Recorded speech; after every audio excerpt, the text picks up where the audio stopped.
one nation, under God, indivisible, with liberty and justice for all.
So I want to thank the Dunbar High School Summer Youth Works Jazz Ensemble.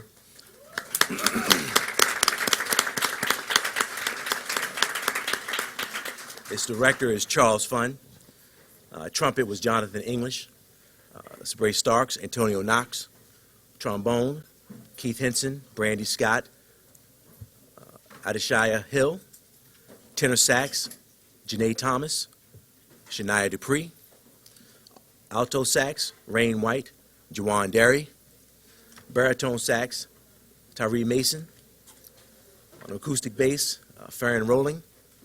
On percussion, Sadi Leach, Brandon Scott, Daniel Harris, Sam Smalls, Caden Moody, Cameron Blackwell, and Warren Chambers. Once again, that was the Dunbar High School Summer Youth Works Jazz Ensemble, which is actually done through the Youth Works program here in the city. So as you notice, we're starting our meeting at 5 o'clock today. And if you had a chance to look at the agenda, it may look a little different. The board over the past 5 or 6 months have been trying to figure out how to make our meetings more open and transparent to the community.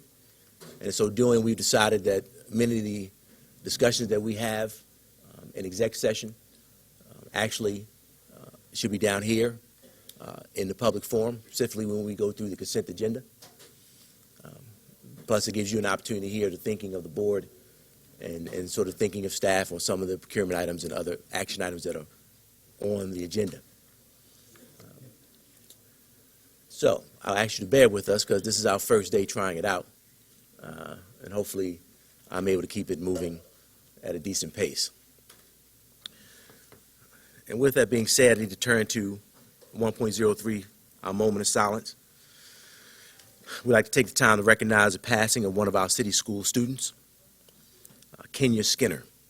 Recently completed the 8th grade at Montebello Elementary Middle School. Kenya spent her last night at the Lyric enjoying her love for dance at the Bring It Live Tour concert. She will be remembered for her love of fashion, cheerleading, and dance. Kenya was a passionate spirit and was extremely outgoing, energetic, and was known for her robust and larger-than-life personality. Kenya was known and loved by many and will be deeply missed by the entire Montebello family. Let's have a moment of silence for Kenya Skinner.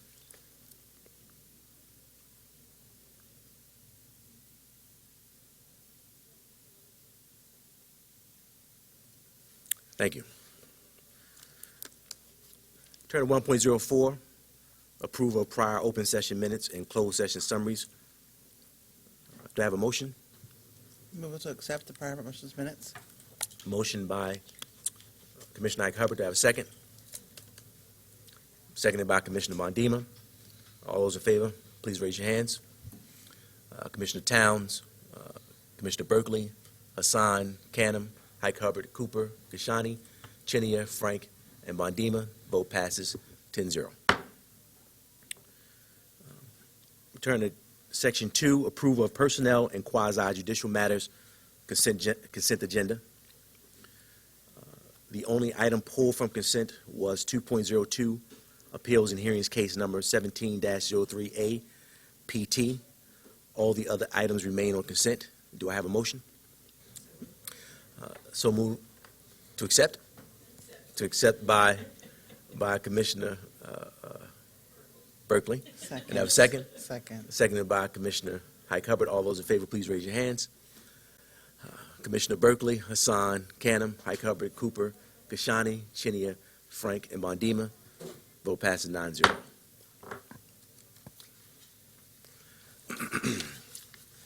At this time, I'm going to turn to board chair comments.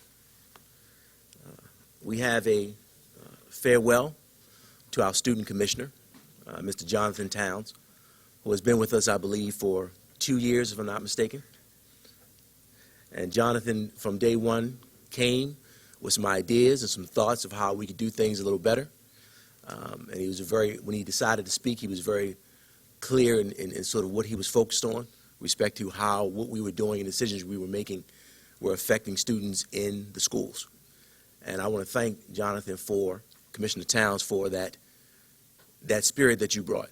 And your next endeavor, I hope you take the same spirit and give to whatever organization you participate in, which you've given us.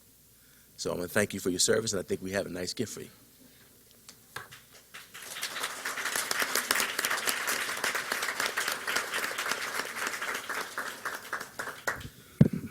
The Mayor of Baltimore has issued a certificate of recognition for Commissioner Towns. I'll read the certificate. On behalf of the citizens of Baltimore, I am pleased to present the certificate to Jonathan Towns in recognition of your 2 years of committed service as Student Commissioner of Baltimore City Public Schools. As Mayor and personally, I have signed and issued this certificate in appreciation for the outstanding service you have rendered and in celebration of your past, present, and future success. Signed, Catherine E. Pugh, Mayor. The board has also, and the CEO, on behalf of the school system, has also issued a certificate of acknowledgement for your time here on the board. And lastly, as is tradition for the board gives a gift to the student commissioner, and that gift, Jonathan Towns will be going off to Towson University in the fall. And in order to help him go to Towson University, on behalf of the district, the CEO, the board, they have given you a computer to help you with your schooling.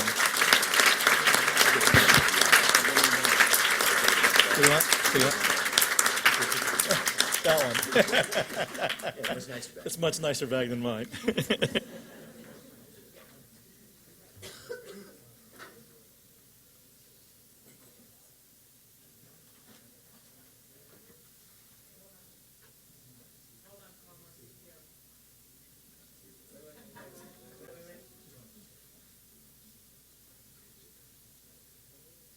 They look like his parents.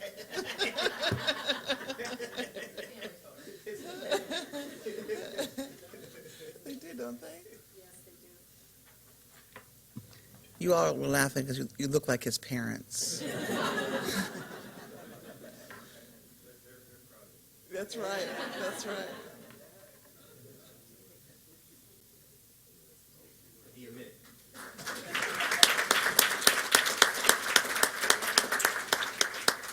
You both look so proud of you. Okay, I have a minute, but wrote a 3-minute speech, so let's see how this goes. What a journey, to say the least. For the past 2 years, I have had the honor and privilege to serve as Baltimore City Public School student member of the board. I'm thankful to everyone who has made my tenure here on the board easier and more productive. Special thanks to AJ and Mr. Thomas, who have helped me every step of the way. I'm forever grateful to them. They really, really helped me out a lot because I was really confused. But I digress. As student commissioner, I've had the privilege to advocate on behalf of the students of Baltimore at every level of government, from Baltimore City Hall to the State House in Annapolis, to United States Department of Justice and United States Department of Education. As student commissioner, I have fought on behalf of, of the students. I petitioned for change, and I've pushed for progress. One thing I've come to realize is that progress does not happen overnight. Progress takes effort and courage, as well as drive and ambition. I've sat in this seat and have observed many of people share their interpretation of change. Many believe that North Avenue needs to be cut. Many believe that we need more programs for students after schools. Many believe we need instruction that actually benefits our students. I believe we need a mirror. For as long as I can remember, we have always been fighting at a constant state of war, us against them. The philosophy of war is that there are always winners and losers. There's always winners and losers. That kind of philosophy has no place in the educational system. I believe that everyone in this room needs to sit down and remember why we are here. We are not here to bicker and fuss, nor poke or prod. We are not here to best each other, nor put one another down. We should be here for one reason, and that's the students. Every person in this room should be here for the students. I believe once that happens, the change that this city so desperately needs will come to light. Thank you. Thank you, Jonathan.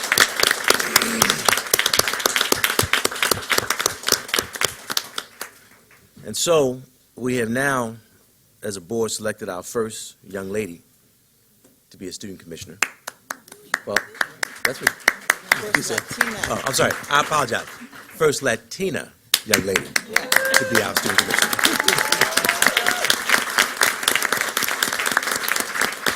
And she is a senior at Digital Harbor High, and the new student commissioner is Miss Ashley Pena.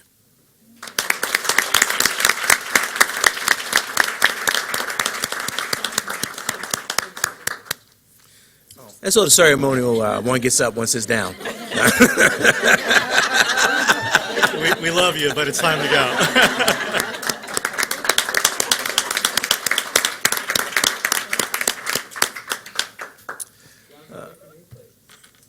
I can do that now. I don't have your name. It's fun.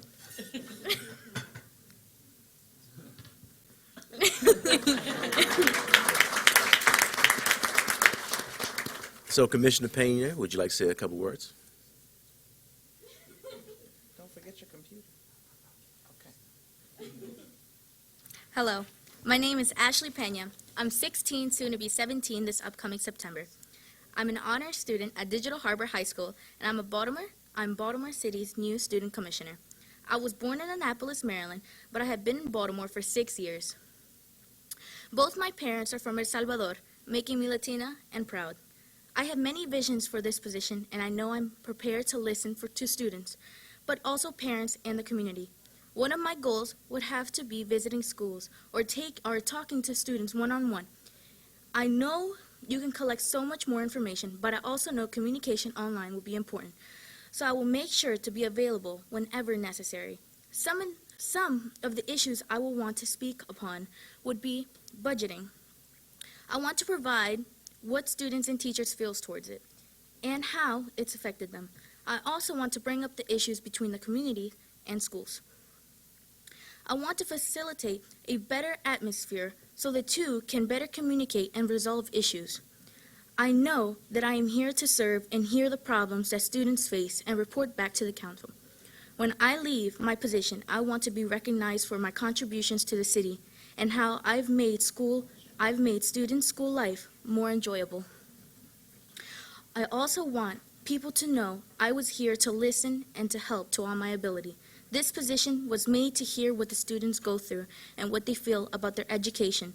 My job is to make sure their voices are heard. I want to thank you all for giving me this opportunity to serve you as your new school commissioner. Thank you once again. Enjoy the rest of your evening.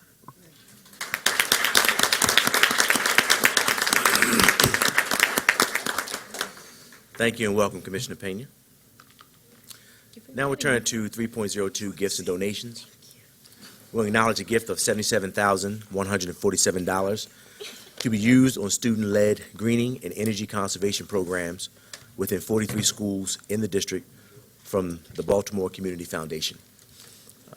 We've been long partners with the Baltimore Community Foundation. It's great to see this expansion of this program, which has been so successful, and I know that Commissioner Kashani has been a strong advocate of this since her time on the board. So we want to thank the Baltimore Community Foundation for this effort.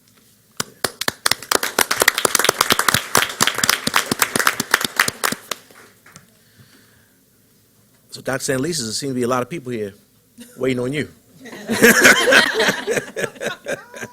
So we're going to turn to your comments.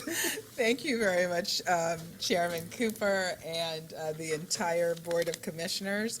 I would like to ask DeRay McKesson to come and join us here at the table for tonight's,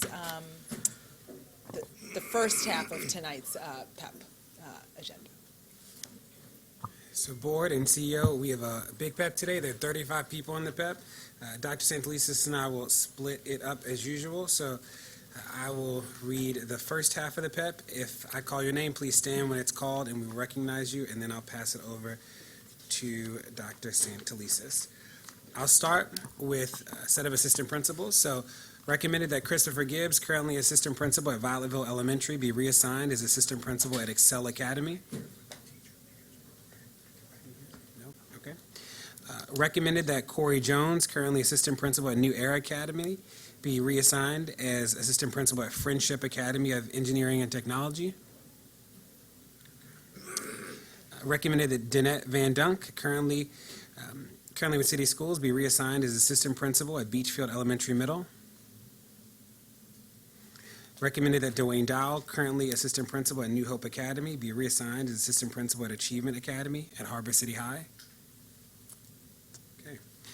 Recommended that Georgia Greenberg, currently assistant principal at Cross Country Elementary, be reassigned as assistant principal at Monarch Academy. Not a lot of people here. Okay. Recommended that Heather Bowles, currently Educational Specialist 2 in Elementary Literacy, be reassigned as an ACL in Literacy.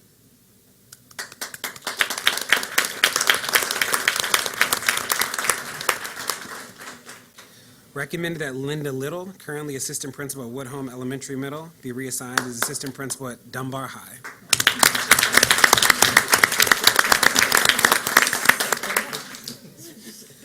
Recommended that Lisa Miller, currently assistant principal at Friendship Academy of Engineering and Technology, be reassigned as assistant principal at Waverly Elementary Middle. Recommended that Linnea Cornish, currently principal at Curtis Bay Elementary, be reassigned as assistant principal at Cecil Elementary. Recommended that William Crockett, currently principal resident, secondary instructional leadership, be reassigned as an ACL for literacy.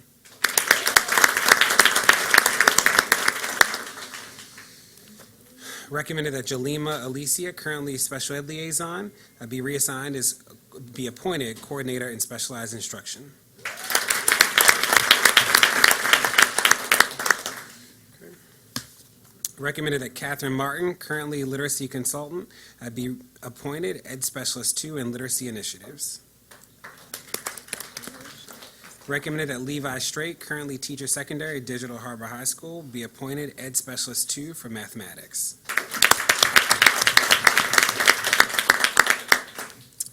Okay. Recommended that Patricia Roberts Rose, currently social worker at Edmondson Westside High, be appointed Student Support Liaison in Student and School Operations Support.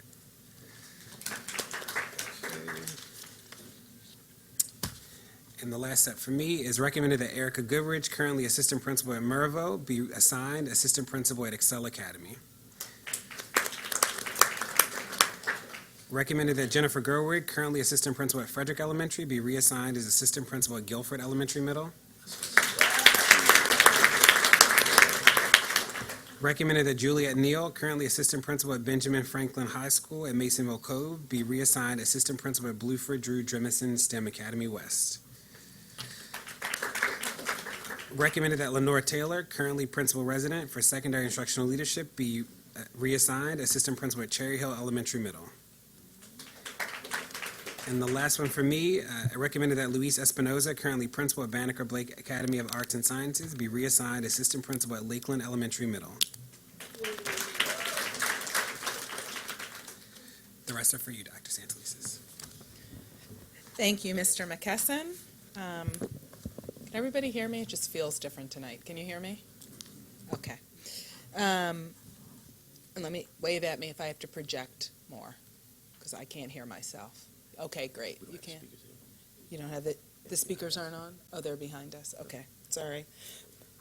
Okay, my old high school musical days didn't prepare me for what happens when the mic is behind you and not in front. So, Chairman Cooper and the Board of Commissioners, it is my pleasure this evening to continue with the PEP agenda. And we have a number of appointments this evening. First, James Brennan, as the Executive Assistant to the Chief of Staff.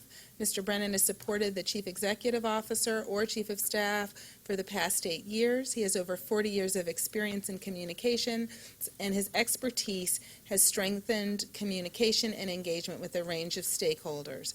His leadership is evident through several special projects that he has spearheaded and shepherded. I'm excited to appoint him as Executive Assistant to the Chief of Staff tonight.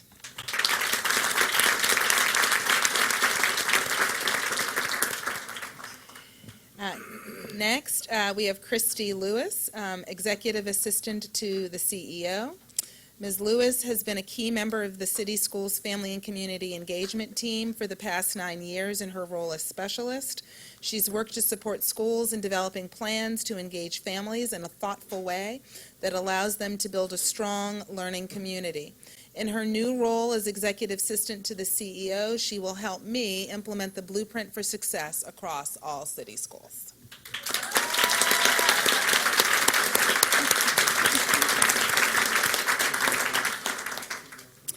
Next, Ms. Jacintha Hughes. Jacintha, there she is.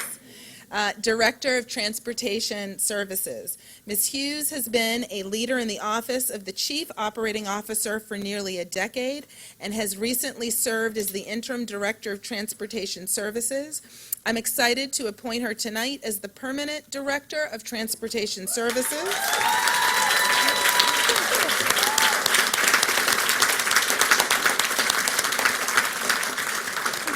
Her ability to manage large-scale change with a particular focus on the details uniquely equips her to serve in this role, and I look forward to seeing her succeed, and I also want to commend her for actually wanting to take this job. Next, Ms. Deborah Brooks. Is Deborah here? Very good. We are welcoming back Deborah Brooks as our, everybody breathe a sigh of relief, Executive Director of Special Education.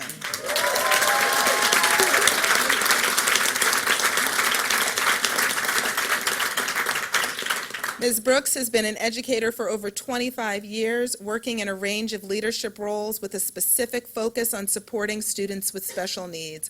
I am excited tonight to appoint her as the Executive Director of Special Education. Ms. Brooks is returning to city schools, and the depth of her experience is remarkable. I am confident that she will lead this division to continue to achieve results for our students.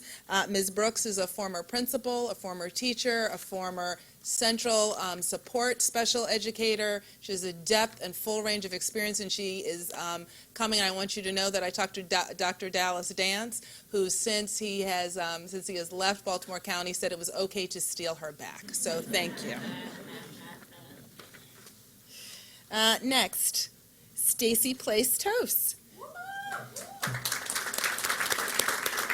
Ms. Place-Toast has been with city schools for over 15 years, serving in a host of roles, including as a teacher, teacher leader, assistant principal, and as the principal at William Paca Elementary School for the past decade. Ms. Place-Toast is a results-oriented leader that is keenly aware of how to develop talent and create a supporting learning environment for all students. In her new role as an ILED, for folks who don't know what that means, it's an Instructional Leadership Executive Director, she will be able to bring the breadth of her experience to support other school leaders and school communities to excel. Congratulations.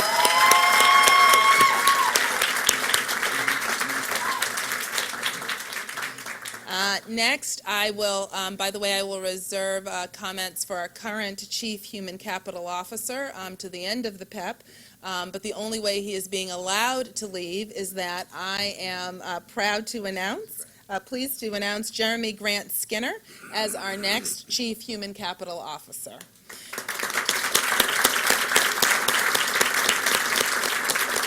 Mr. Grant Skinner is an experienced school systems leader dedicated to building and leveraging educator talent to eliminate opportunity gaps for our students and will serve as the new Chief of Human Capital.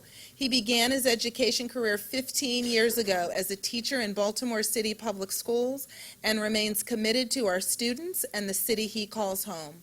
His experience as the Chief Talent Officer in the Syracuse City School District strengthened his passion for building relationships and strategies focused on attracting and supporting professionals who will lead from all roles across the district. When I had the chance to speak with Mr. Grant Skinner's previous superintendent in Syracuse, who is now the superintendent in Guilford, North Carolina, she was very clear with me that the only reason we were able to get him is because she couldn't convince him to move to North Carolina. Congratulations, Mr. Grant Skinner. Welcome to the team. And then, final for central office staff, as many of you know, Andre Cowling has served as our chief of schools since January. We thank him, we thank you, Andre, for your service to city schools for the past 8 months. We thank you for that, and again, because of that, we are able to move smoothly to the appointment of our new chief of schools, John Davis. Mr. Davis's career in education began in 1992 as a math educator at West Baltimore Middle School. And his experience as a principal and a high school instructional superintendent underpin his understanding of the role that school leadership plays in driving school and student success. Mr. Davis will serve as the new chief of schools. He has most recently served in the District of Columbia Public Schools, where he has held positions including interim chancellor, succeeding Kaya Henderson, chief of schools, high school instructional superintendent, and director of school leadership strategy over the past 10 years. John had quite a number of places that he could work. He's not here tonight. He met with his staff and he dashed back home. But one of the things that I think is very distinct is that his passion for student learning and rigorous instruction is enhanced by his experience strategically differentiating school support and resources, and he wants to bring his talent here to Baltimore City. Congratulations and welcome to John Davis, our new chief of schools. Now, on to our principals, managing assistant principals, and interim principal appointments. First, Lisa Harvin. Is she here? Ms. Harvin is an experienced school leader, having served in a school leader position as a school leader for, with city schools, Atlanta Public Schools, and Gwinnett County Public Schools in the past. She knows how to build and sustain strong school communities and will take the experience that she's had over the course of her 20-plus career in education at Banneker Blake Academy of Arts and Sciences as the new managing assistant principal. I look forward to her continued success. Congratulations.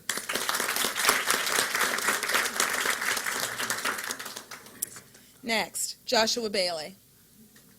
Mr. Bailey began his career with city schools as a special education teacher at Lakeland Elementary School and demonstrated a commitment to excellence in the classroom. During his time at Lakeland, he secured funding to initiate a gifted and advanced learner program and was keenly focused on supporting all learners at all levels. I am confident that he will be able to leverage his leadership skills as a resident principal. Sorry, guys, this is, my reading comprehension is actually pretty good, so when it doesn't make sense, it's hard to read it. Okay. That he will be able to leverage his leadership skills and both as a resident principal and as a teacher leader, sorry about that, to serve as a strong interim principal at Windsor Hill Elementary School. Congratulations. And sorry for the ruptured fluency in my reading. Oh, yeah. Next, Mark Bongiovanni. Mark Bongiovanni is returning to city schools where he began his career in education nearly 20 years ago. He is an experienced school leader and has been a school leader in 4 city schools to date. I am excited to appoint him as the interim principal at Curtis Bay Elementary Middle School tonight. Mr. Bongiovanni knows how to empower students, staff, and families to support learning and is particularly able to motivate adults to do the work necessary to ensure rigor in every classroom. I am excited that he has chosen to return to city schools. Congratulations. Next, Olia Hardy.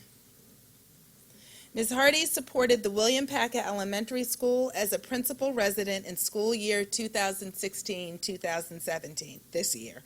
And I am excited to appoint her as the interim principal at William Packett Elementary. Ms. Hardy's career in education started in the classroom as a 5th grade teacher here in city schools, and she has consistently shown a commitment to rigor in all classrooms. Her passion for supporting data-centered instruction is evident through her experience coaching teachers and building structures for reflection and student-centered discussions. Congratulations, Ms. Hardy.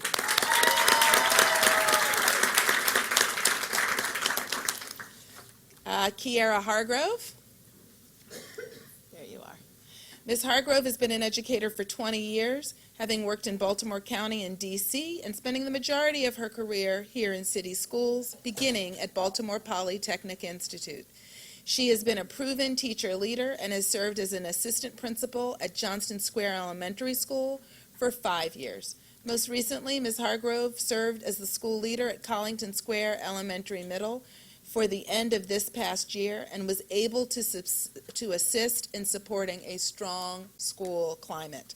I am excited to appoint her today as the interim principal at Monarch Academy. Congratulations.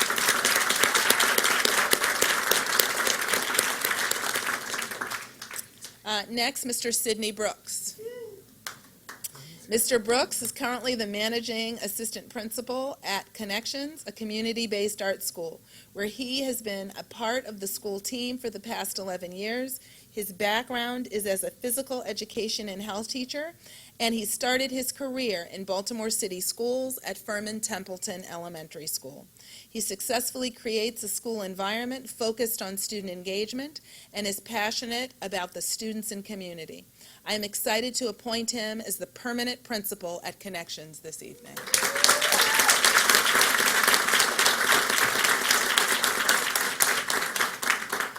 Samantha Pugh.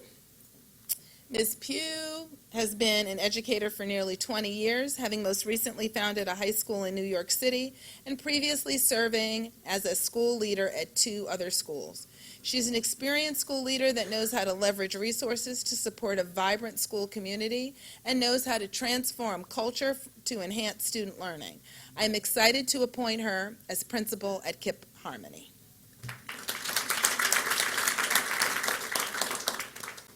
And, let's see, yes, Talisha Swinton.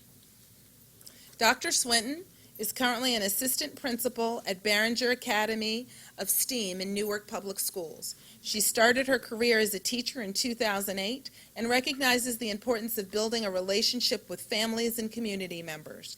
Her previous colleagues have shared that Dr. Swinton has a passion for creating solutions and implementing strategic action. She values strong professional support and development for her school team and understands the impact that every educator has on the students they serve. I am excited to appoint her as principal at NACA 2.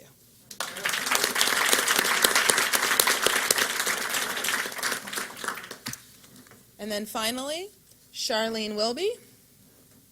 Ms. Wilby has been an educator for nearly 20 years, serving in a host of teacher leader and teacher mentor roles, both in Baltimore City, in Georgia, and in Kingston, Jamaica. Her experiences have equipped her with a laser-like focus on results and an ability to build community wherever she is. I know that she will be an asset to the NACA community, and I'm excited to appoint her as principal of this school tonight.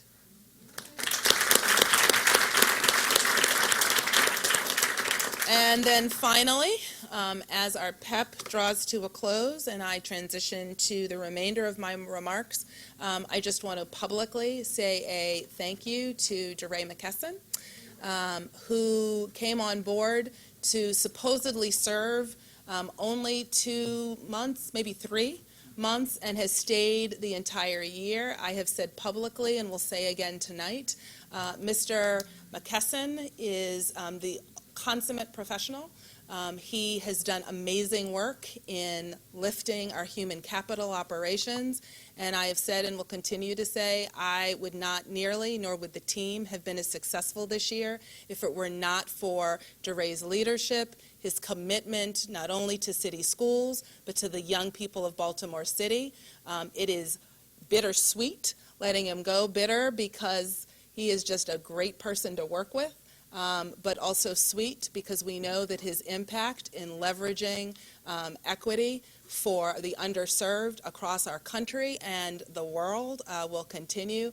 DeRay, with heartfelt thanks, not only from our entire team, but from me personally, thank you so much for being part of our team for a year.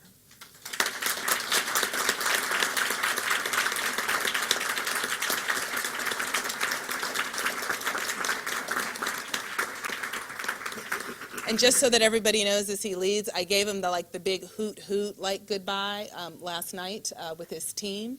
I did the more kind of formal goodbye this evening, so I can mix it up a little bit.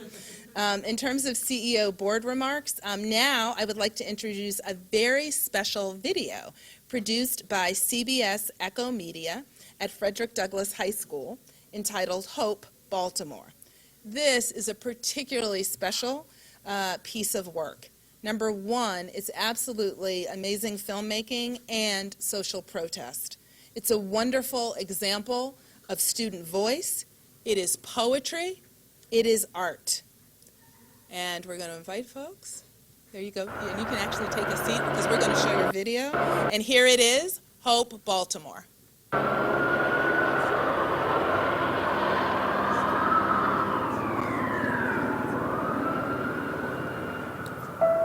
Right now, city police investigate what led to a double homicide this morning in West Baltimore.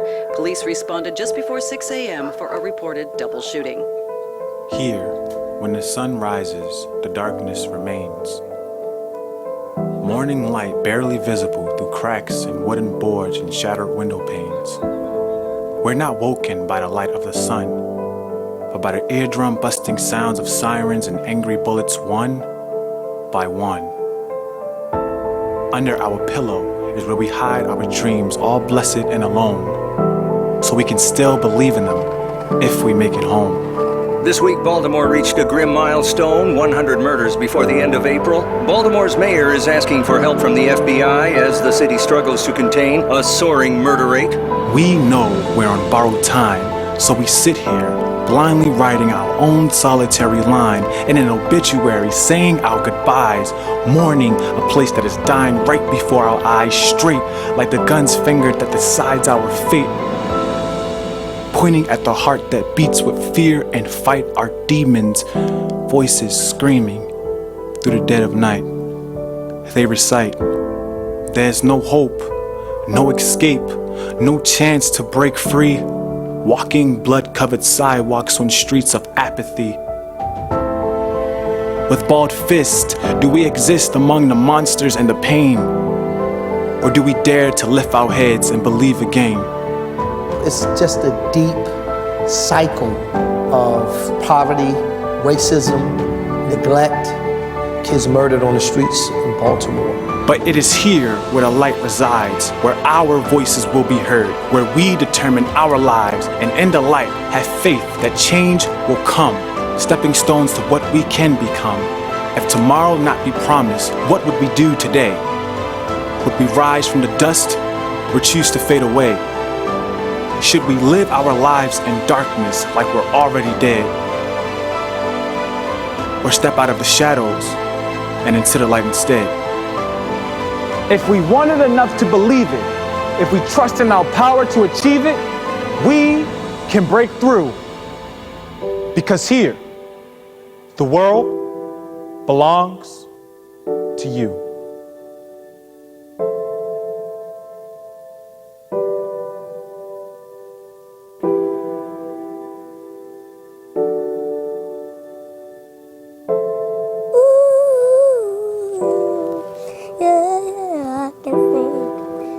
Stop telling me I can't.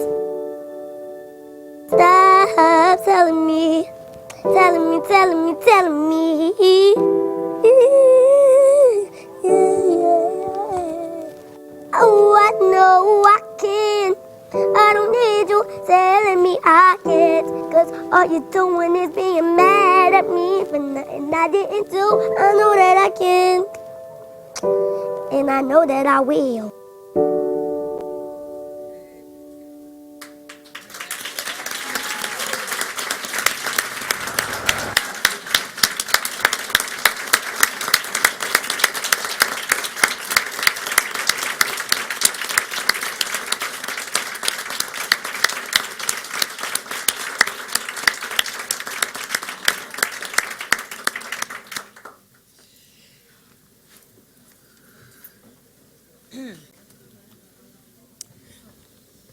So, it is now my pleasure to introduce Xavier.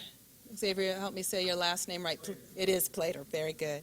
The 11th grade student from Frederick Douglass.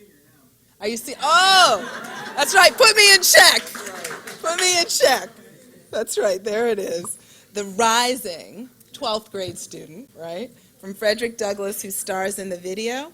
I also want to introduce Michaela Cox, script advisor, and Davia Jones, a third grader from James Mosher Elementary, who sang so beautifully at the initial. Oh, fourth grader.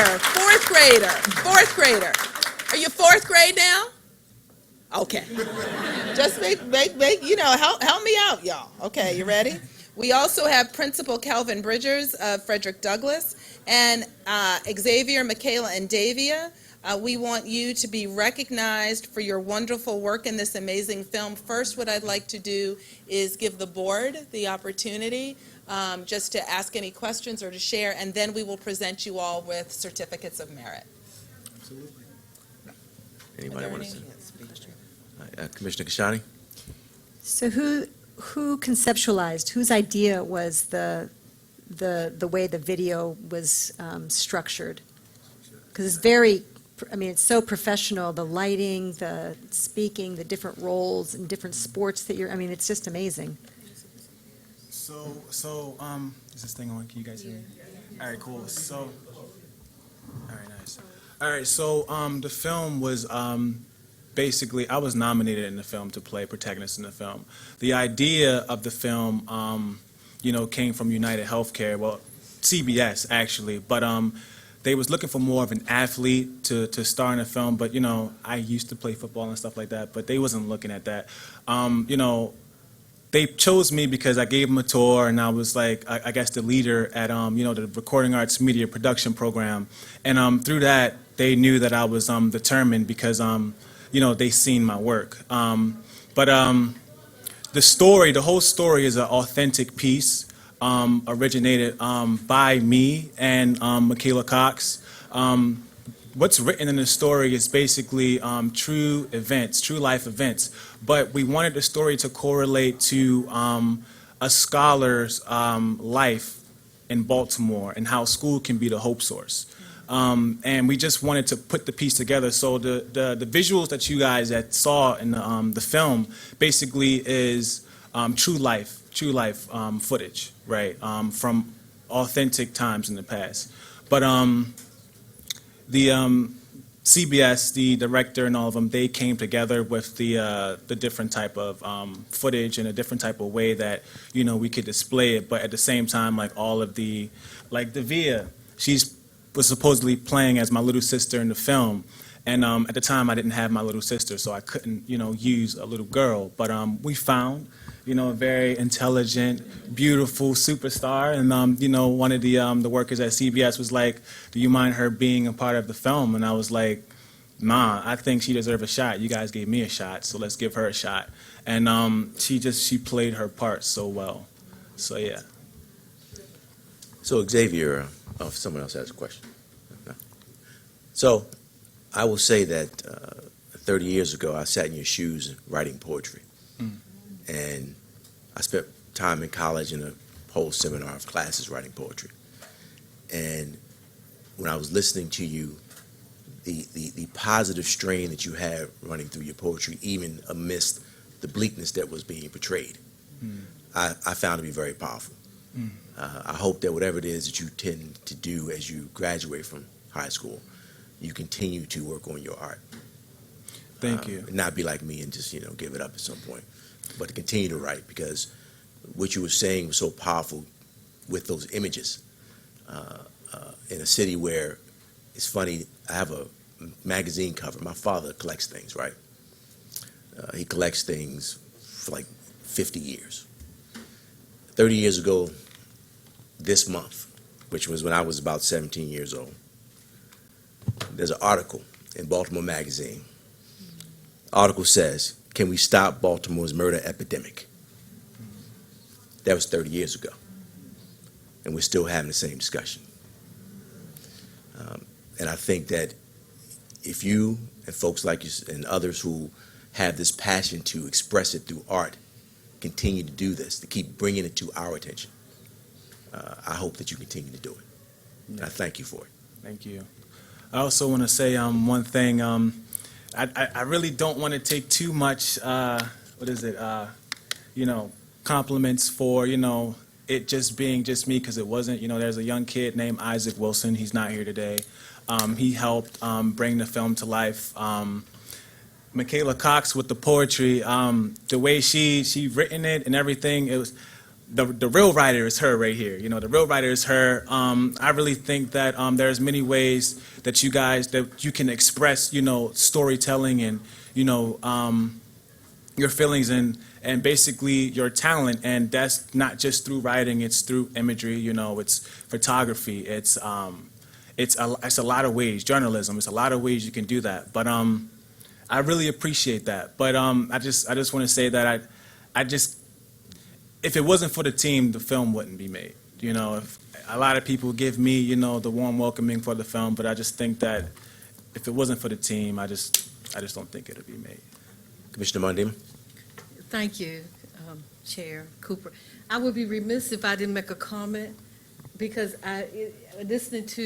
looking at the video and looking at you guys sitting there, I just feel it's critical that I say something. I'm a girl from Cherry Hill, okay? Came up the long, hard way. And everything that you portrayed in that video was exactly the way it is. And we need to continue, all these educators here, and these people have moved up to be the best and the finest. We need to say that we've been there. Many of us already been there, came from that. It's critical. But what I want to say real quick to let you know how critical it is for you to share all this and how far you can go. I don't know if you remember, it was a video out about 20 years ago, a young man with a trumpet standing against the wall showing, blowing his trumpet, showing a video of AIDS. Dante Winslow. He's my child prodigy. And Dante came from North Avenue and hard times. He got a rap out that's, talks about the hard times. Wynton Marsalis came to School of the Arts, and he found him, gave him his first trumpet. And he won an award from Yoko Ono, won a poetry award. He has traveled all over the world now. If you look at any show on TV, any show, I don't know, some of you might know Dante sitting in that audience. If you look at any show on TV, you'll see him with his trumpet playing. He travels with Jay-Z and Queen Latifah. He did a concert in Boston with Queen Latifah. But he's all over the TV everywhere, and you remind me of him. And all those images that you showed in that video, we've been there, done that.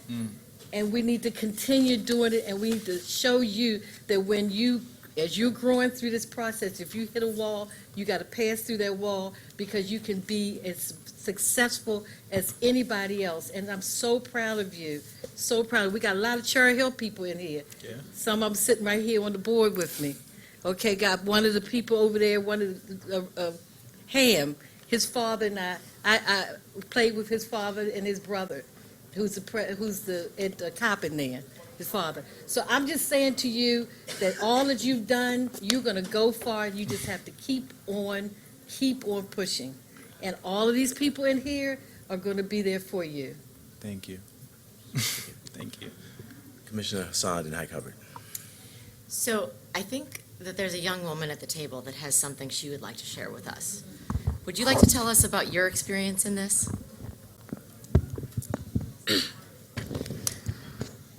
I want to say thank you to my parents for having me.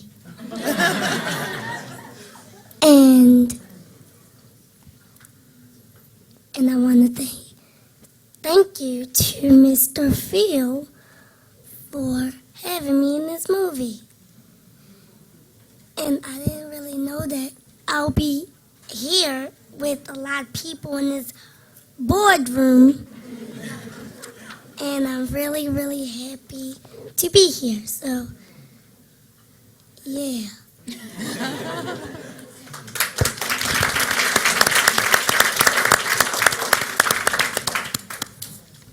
Commissioner Hebert. It's Davia, is that correct? Am I saying it right?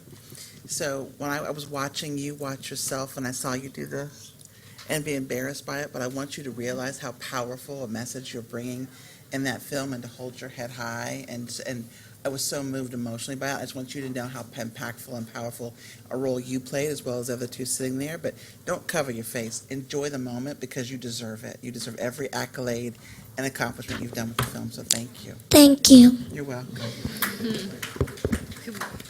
So, Michaela, would you like to say something? Or did you say it all in the script? But go ahead. Well, I guess I could talk about my experience, writing the script. So when Xavier told me he was going to be in this film, he was just like, I need your help to write this. And, they showed me something that they already had, put together. And he was just like, I don't think it tells us what Black people go through. It wasn't raw enough. It wasn't honest. It wasn't truthful enough. And when I went over it, I saw that exact same thing. I felt like it was sugar-coated. So, I looked at the paper. We was working on Google Docs, and we tried to split it up with me, Isaac, Wilson, and Xavier. And, we was sitting there for like hours, trying to figure it out. And then, I had some time to myself.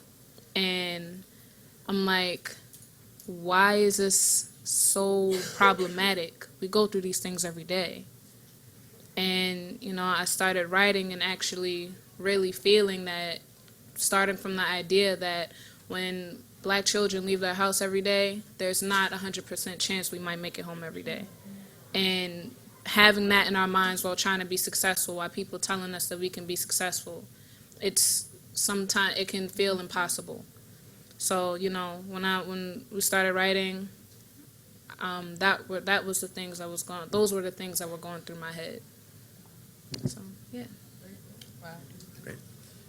Well, I want to thank all three of you, and the Chair Cooper, and I will come and give you these acknowledgements of achievement, and I just want to thank you for sharing with the larger, with the larger community that is Baltimore City, all of the brilliance that you all display every day, and sharing, giving us just a little glimmer of what that looks like.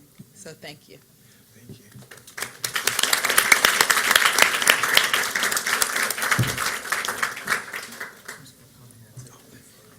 Yeah.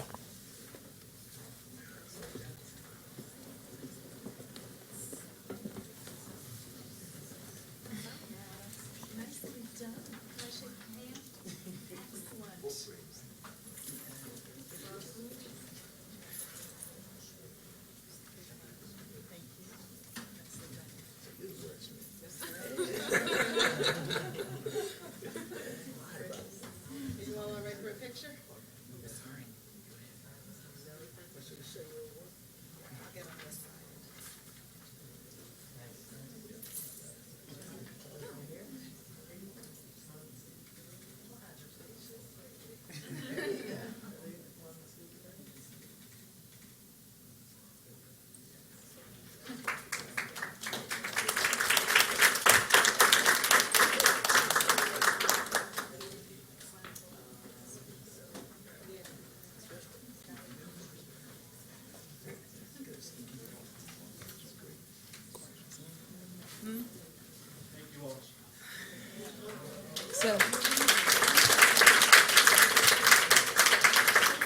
So when people ask you why we are so concerned about continuing to talk about student voice, that is the reason why. Because young people have a voice that is authentic and is their own. And so for that, I again just want to thank them for their work. The other piece that we have is a student recognition, the NAACP's, Afro-American Cultural, Technological, and Scientific Olympics, otherwise known as ACSO, is a year-long achievement program designed to recruit, stimulate, and encourage high academic and cultural achievement among African-American high school students across the country. ACSO includes 32 competitions in STEM, humanities, business, and the performing arts. Tonight, I am very pleased to honor Ms., now help me with your name, is it Natira? Yes. Ms. Natira Wallace, an 11th grade student from Connections Academy High School, who is the 2017 NAACP Student of the Year in Dramatics. Congratulations.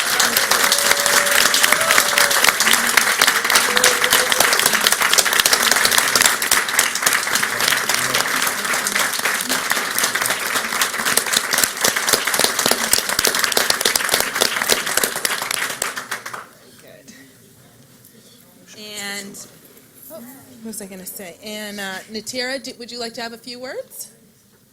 Just talk about your experience a little bit, and then the board might have questions for you as well. Okay, yes. My experience at the NAACP EXO was nice. I enjoyed myself. To me, it opened up another world for me to bring people from all over the USA to one place, Baltimore, which is my city. So it was nice to, show them around downtown Harbor, and for them to come.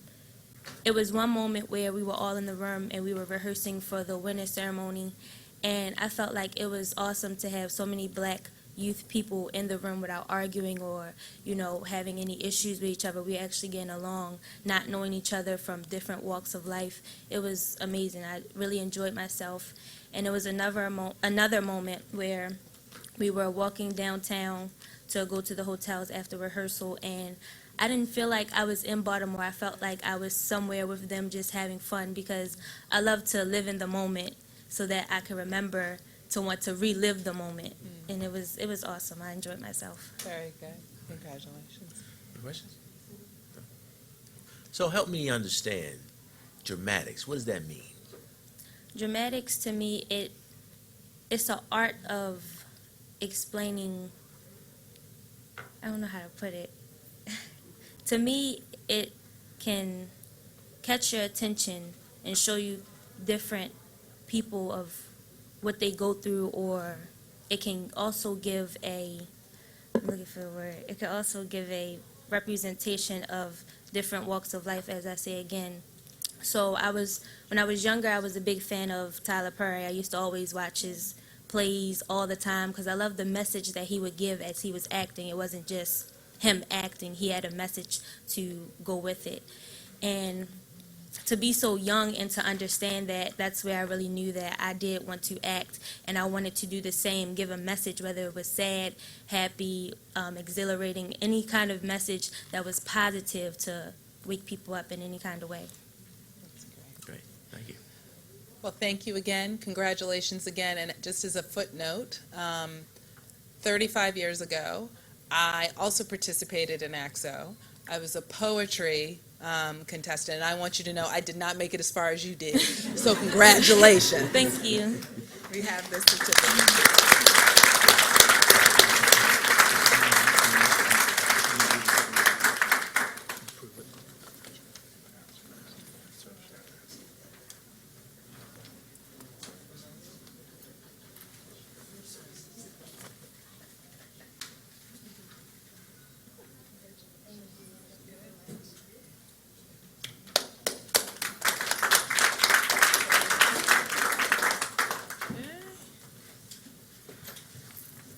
Great. Last May, a 12-year-old student from Roland Park Elementary Middle competed at the Supernatural Chess Tournament in Tennessee, the largest scholastic chess tournament in the United States. Not only did he compete, our Roland Park student went undefeated, winning all 7.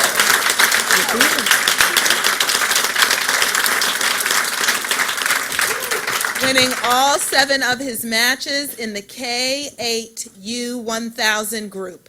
It is my great pleasure to welcome Kyrie Merrick and congratulate him on his outstanding performance in the nation's largest scholastic chess tournament. Congratulations. Thank you.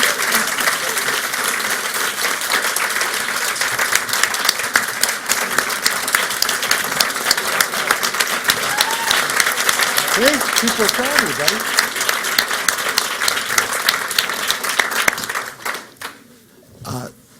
Dr. Santelises and members of the board, we're here to celebrate an amazing and outstanding achievement by our city school students.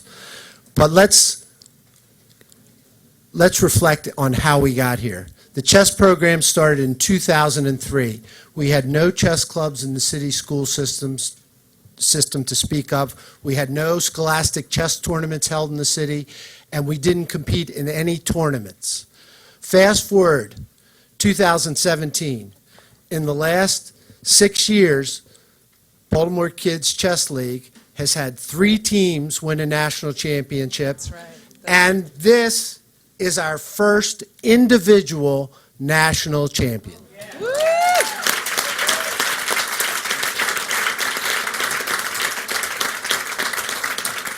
And the way we got here is by staying the course. 13 years with a program. We've had great partners. Bonnie LeGros from the Able Foundation has been with us all the way. The Johns Hopkins Center for Talented Youth in Mount Washington has been with us all 13 years. And when you have strong partners like that, the Baltimore City Schools kids can do anything, and they prove that time and time again. As a former employee of your illustrious school system for 33 years, I know what our kids can do, and I'm just so proud of Kyrie. Very good.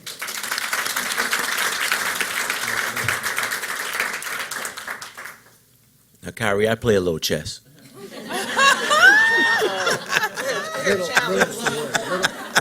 Little's the word. And I'm always so impressed when I see kids play chess. Because I'm not very good at chess. I play it, but I'm not as good as I would like to be.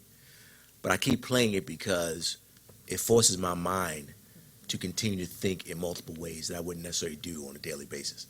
So the fact that your age, that you are at this level of understanding how to maneuver pieces on a board.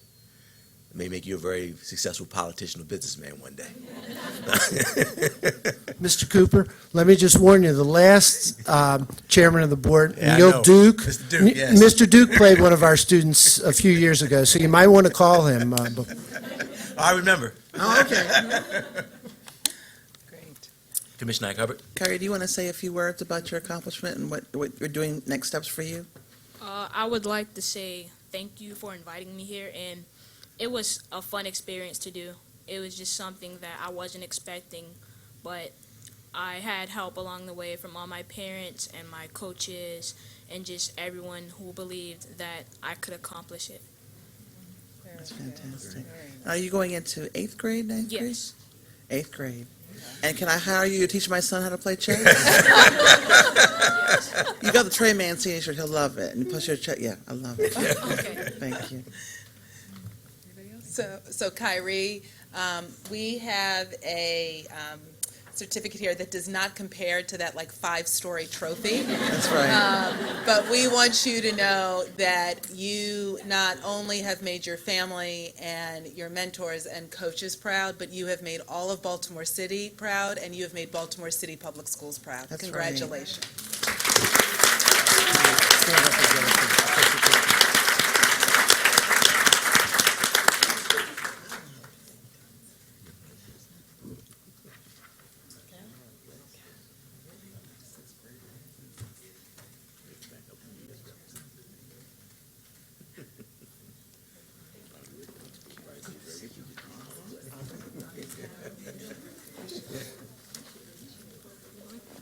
I'm saying.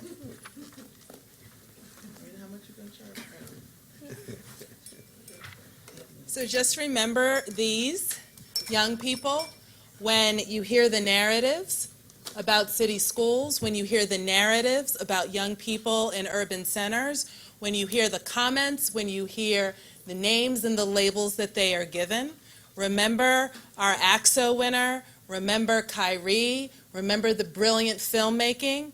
When others try to label our young people as something that they are not, I challenge everyone here, everyone listening, to refute it with what the evidence says.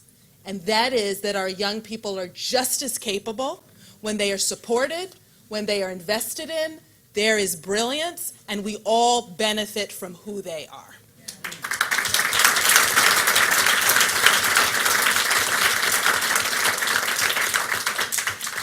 And finally, I promise, Chairman Cooper, I'm wrapping up. Finally, Dr. Commissioner Santos Frank. said it far better than I was about to, so you're hard to follow. I just want to say that the young people we saw today were exceptional in every way, but what you said, Dr. Santos, is true. They're not the exception. There are thousands of kids in our district that excel in every way, in academics, in sports, in music, in theater, in helping people, in donating their time in the community. But these young people help us tell a story that, frankly, we have trouble telling.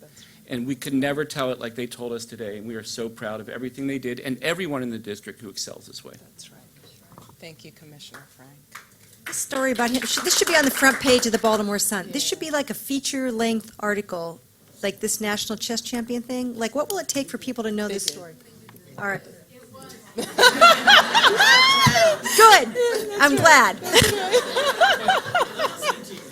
That's right, they heard you. They heard you, Commissioner.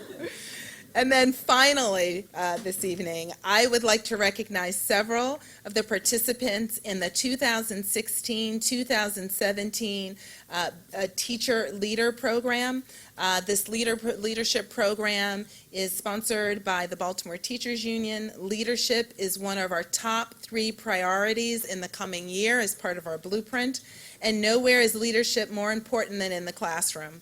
I would like to welcome the following teacher leader participants and thank them for their hard work and dedication to their peers and to our students: Felicia Watson, Brendan McFadden, Carlos Maddox, Sharonda Willingham, and Lauren Stevanovich. Please come forward and be recognized.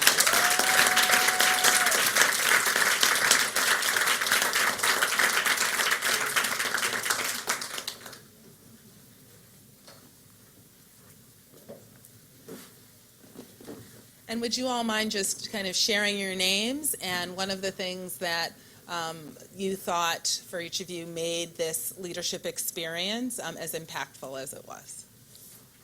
My name is Carlos Maddox, and I'm currently teaching at Hilton Elementary. My project was dealing with outreach, parent and community engagement. And the program that I came up with was called Pillars, and it's a program that actually incorporates parents and teachers and schools coming together with a common goal. And that was my project. I'm Sharonda Willingham. I'm currently a teacher at Mergenthaler Vocational Technical High School, and my research was on the power of intervention teaching in the classroom.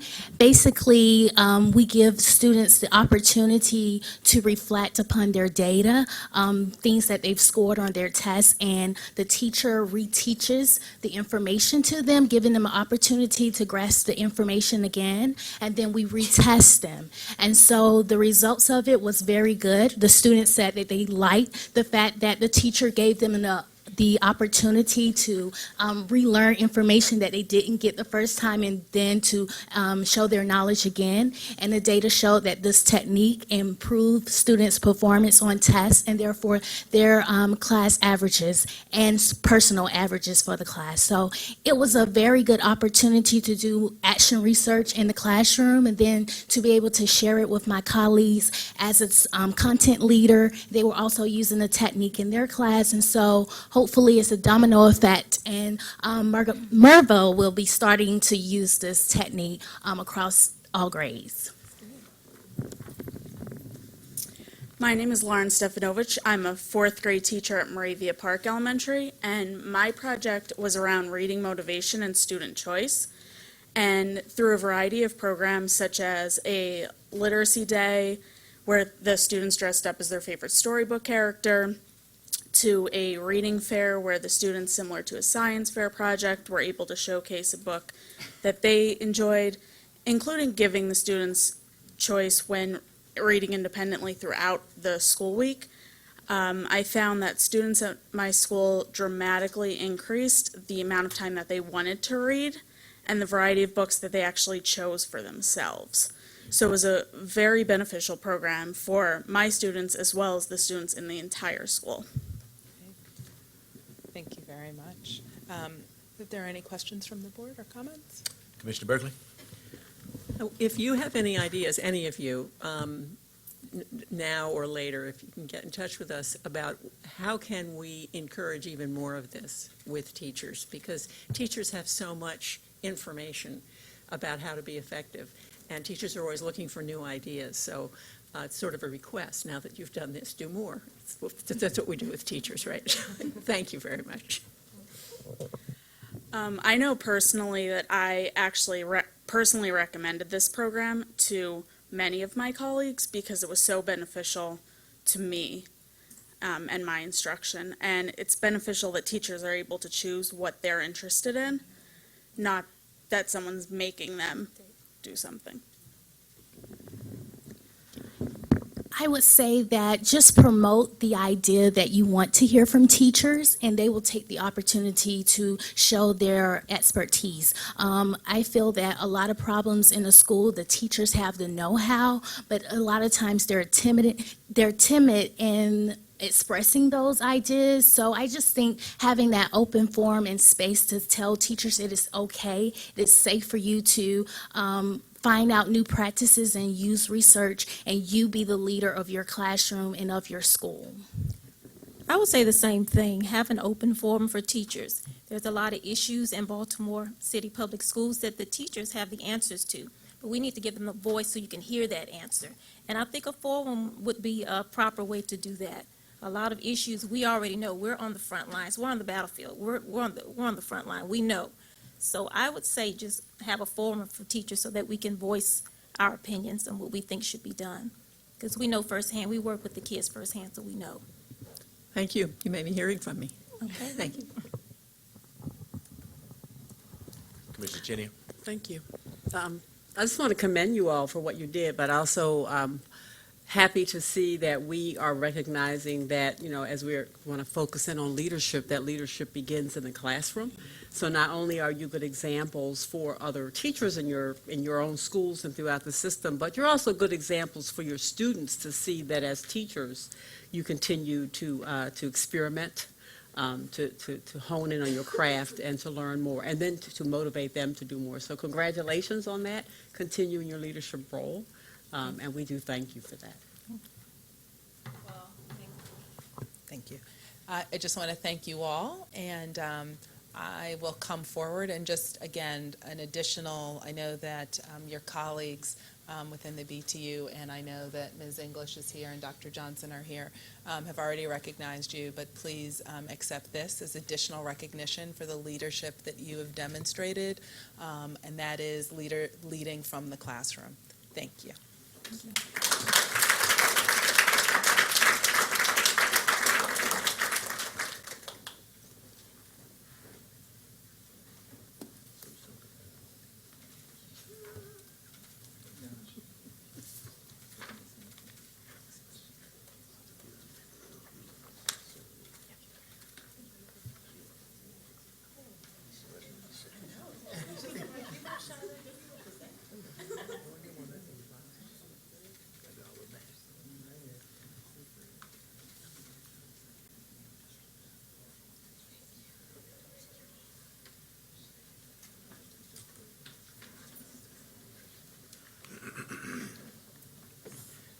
And Chairman Cooper, that is the end of CEO comments. Thank you. Because we had this early start time. I'm sitting there going, man, we just flew by that hour and 17 minutes. That is true. Thank you, Commissioner Berkeley. It was. But that brings us to a section of the meeting that is new. And it's called the Board Committee Reports. It's one of the sections that I discussed earlier that we wanted to bring downstairs and allow the public to see, hear our reports from the chairs of the committees of those. And we're going to start first with Commissioner Gashani for the Operations Committee. And Commissioner Hassan and Frank were also at the meeting, so if I missed something. We had our meeting on July 18th. And as Commissioner Cooper just said, these meetings are already public, but they're midweek morning meetings, so I think it's good that we have a chance to just kind of hit some of the highlights. The first thing we discussed at the meeting was the update for the new call center. Some pretty major changes are being put in place. The thing that came across very clearly in this presentation was the driving force behind the changes was obviously based on feedback from users, but it was based on the CEO's emphasis on customer service. We sort of, no matter what question we asked in response to the presentation, it kept coming back to these changes are being made because there's going to be a greater emphasis on customer service. A big thing now is that the calls that come in won't go to a central number, that they will each academic office or each office in the district will now receive the calls directly, and so they will be much more able to direct a caller to the person with the answer to the question. So if you call in and you don't find that you've got better customer service, please be sure to let somebody know, because these changes are being put in place to improve something, so we definitely want to know if it works. The second part of our discussion was around, was entitled the 21st Century Digital Network. This was pretty enlightening, and from between now and the fiscal year 19 school year, we're going to go from currently 1,500 to 5,000 wireless access points in city schools, to the point where every single classroom will be a wireless spot, so that the people in the schools are better able to use the tablets and for instructional purposes. So it was just a major upgrade, and 85% of the cost of this is paid through the federal government through the E-rate program. We're also moving to upgrade our phone system to voice over internet protocol, and the anticipated savings from this change is $1.8 million a year. So that was a terrific part of the presentation. We had also requested kind of an operational update on the vaccination plan going into the school year, because again, as we talk about enrollment, we know that there's a section of students, a number of students each year who don't count towards our enrollment numbers because they are not vaccinated in time. This was also an enlightening presentation.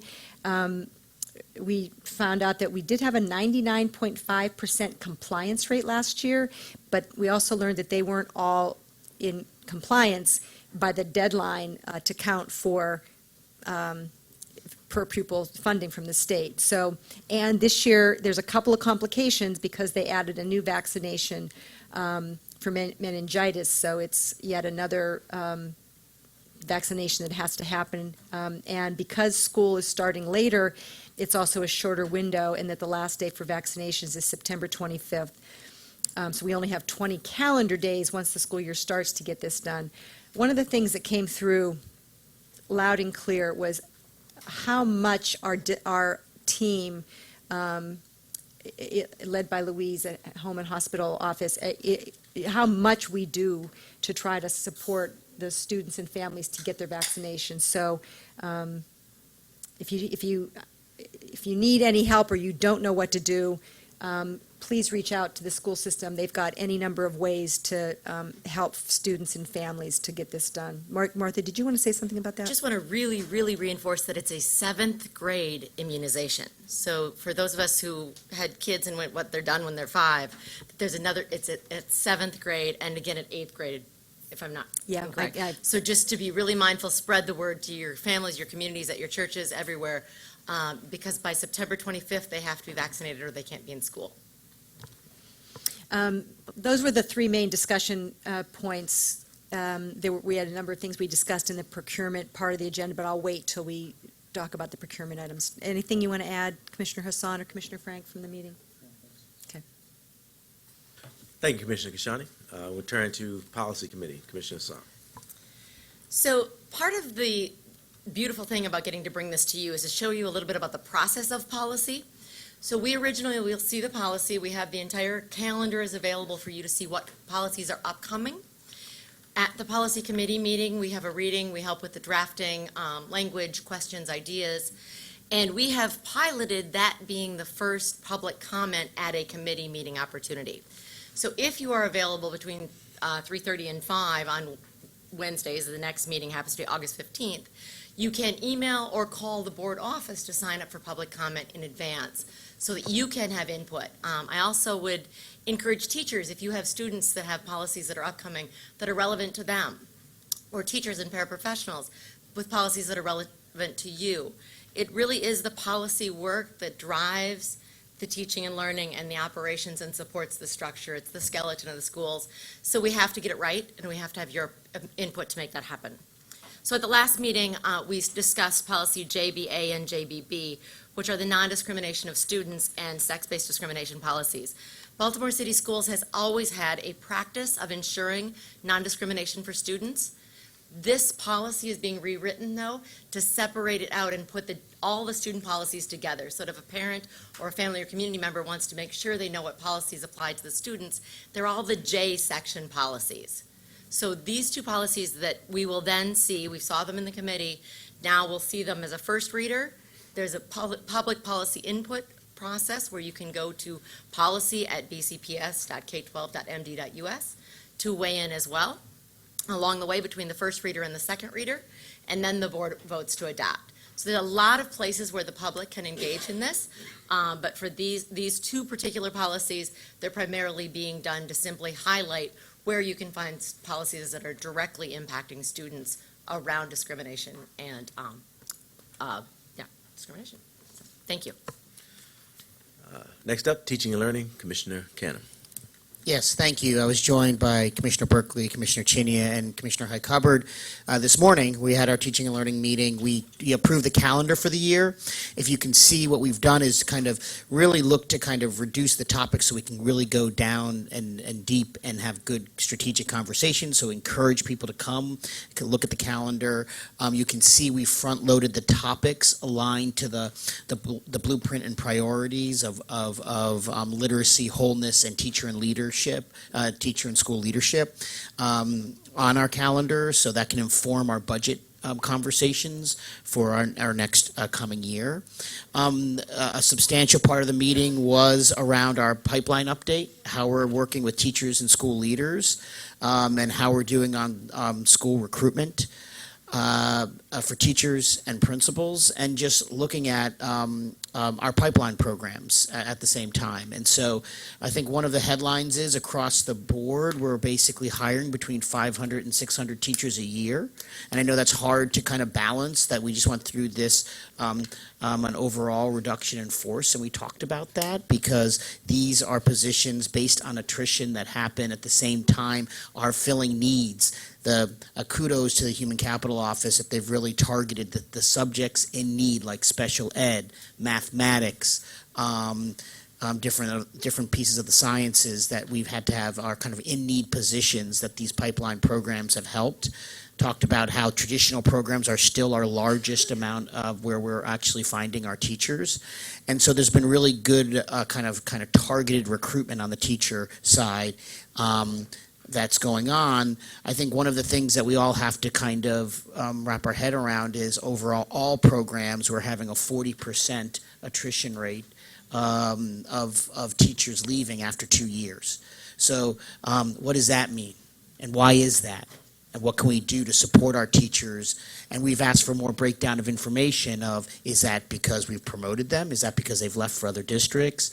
Or were those, what is the rationale behind that? So we can really dig into that, because we will actually need to support our educators and grow them and develop them. So the other conversation that we talked about was principals. On the average, we're hiring 20 principals a year. And so what does it look like? What does our principal pipeline look like, and how unique this year was with the amount of assistant principals that have been reassigned, and how we have 60 people in our pool right now ready for positions. And so, and we talked a bit about the assessment center, that they're taking a relook at it after we've had 7 years that we've had the assessment center. So they're going to be looking at the assessment center and thinking about how to make modifications there. So it was a really great, robust conversation around how we kind of develop and keep our best, and that was the majority of our conversation. We also spent close to an hour on the procurement items. So I will hold my conversation around that, but I would ask other commissioners, would you add to the update? No, you're good? Okay, thank you. Thank you, Commissioner Canham. With that, we're going to turn to public comment.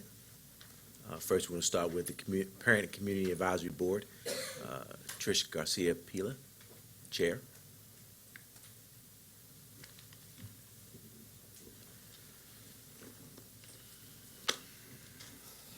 Hi, good evening, everyone. Good evening. So I just have a few quick announcements, really, regarding PCAB. And the first is that we had our elections for our board in June, and I was reelected as chair. TJ Kasser was elected as vice chair. Robin Boston was reelected as treasurer, and Candace Baxter reelected as secretary. So those are our officers for our board. And we also made a change for the coming year to our meeting schedule.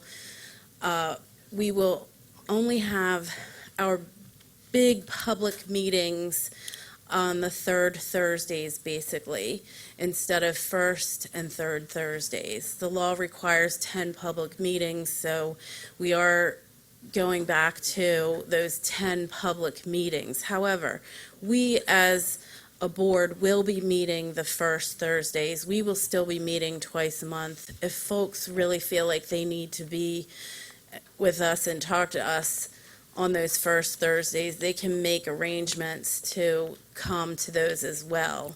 We just won't be here in this room having a big meeting with our usual big meal and that kind, but we will be more working as a board. Those will be our working meetings. This is just a trial. If it doesn't work out, if people think they want us to go back, we'll consider it, but that's what we're doing this year. Wanted to let everybody know they can find those meetings in their printed school calendar, and they are also on the website at baltimorecityschools.org/PCAB. And those are up currently. Our first public meeting will be in this room September 21st at 6:30. So thank you. Enjoy the rest of this month and August, and I'll see you on August 22nd. Thank you. Thank you. All right, this time we're going to turn to public comment, where people have signed up to speak with the board on a particular topic for 3 minutes. We're going to start with, it says Tony and Tori Grace.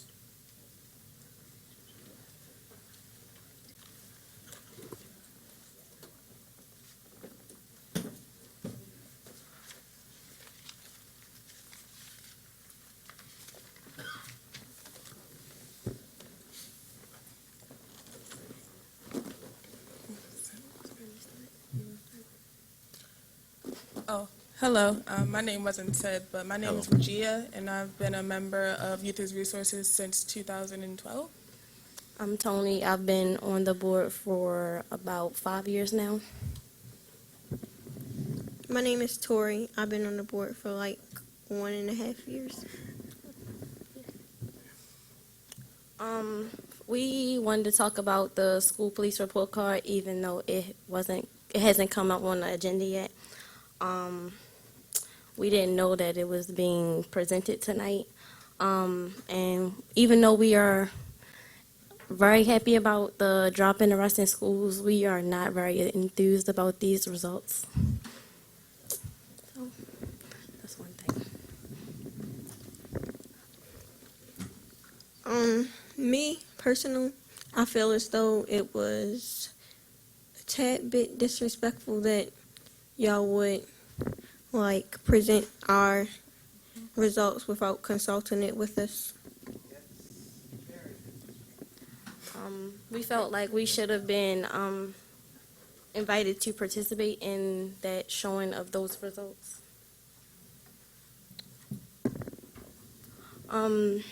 We had some concerns that were discussed originally when we first met in April about the results. We also looked ahead and saw some recommendations that were on there, and we have been meeting during this summer to get additional information from students about the report card, and we have a meeting next week, and we had some recommendations for that too. Yeah.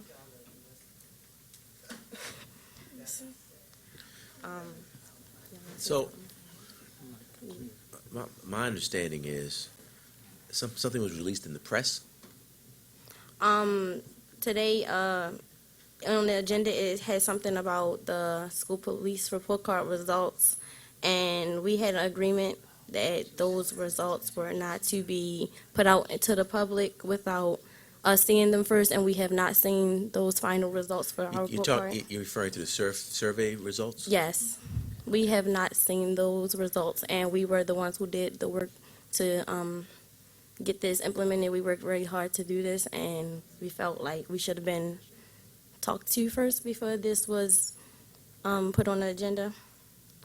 We also had some concerns when we talked to some people in April about students talking about excessive force, and that we should talk to students about what that means and what that is, and we've been doing that. So basically we had concerns about why that was on the agenda without consulting us first. Yeah, so you see all these people scrambling around like this? Don't you see all this moving around here? Yes. It's because something went awry on this end, and we're trying to figure out what happened. Because our understanding is that you were supposed to be consulted prior to any presentation to us or anyone else. So actually, we did hear you, which is part of why we're trying to figure out right now where that happened, because we actually did think that you were consulted, so. Commissioner Hubbard? So maybe we need to move the report Yeah, we might need to. to the next If I may, board. I'd like to comment first. Okay. So in terms of tonight's report, there actually was a meeting that Jim Brennan coordinated where some of you guys and other members of Youth as Resources actually sat down and we reviewed the results. So the presentation that is included tonight, the data points have already been shared with members of your organization. And in terms of the recommendations are formulated with Chief Ham and his office because they're primarily focused on how they're taking that information and how it's going to affect their strategies and plans. So I'm Okay. a little unclear about the claim that there was no review of these results with the organization. Okay, when we had our meeting, they were not all of the results. You said they were some of the results, but not all of them. And when you did analyze all of the results, you would get to us, and that did not happen. So we would like to know, and the result and the recommendations that we did see were not the same ones from when we had the original meeting. So let me chime in here. Clearly, there's some confusion.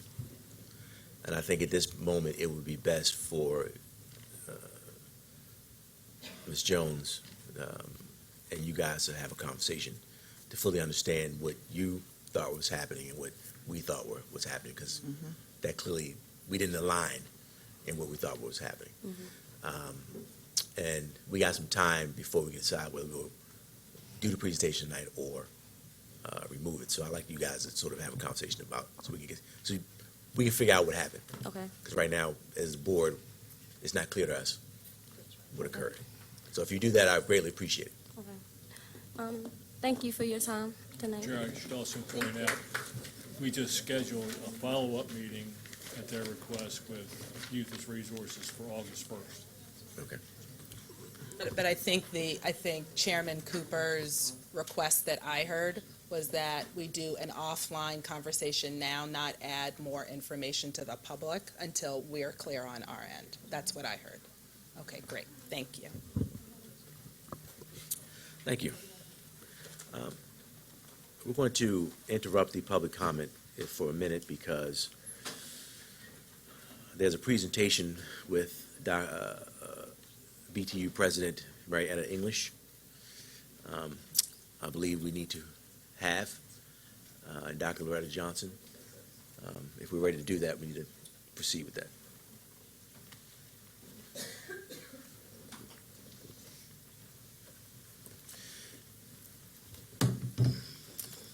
You know, what's interesting is that we do this new process, and we do it in a month where it's only one meeting.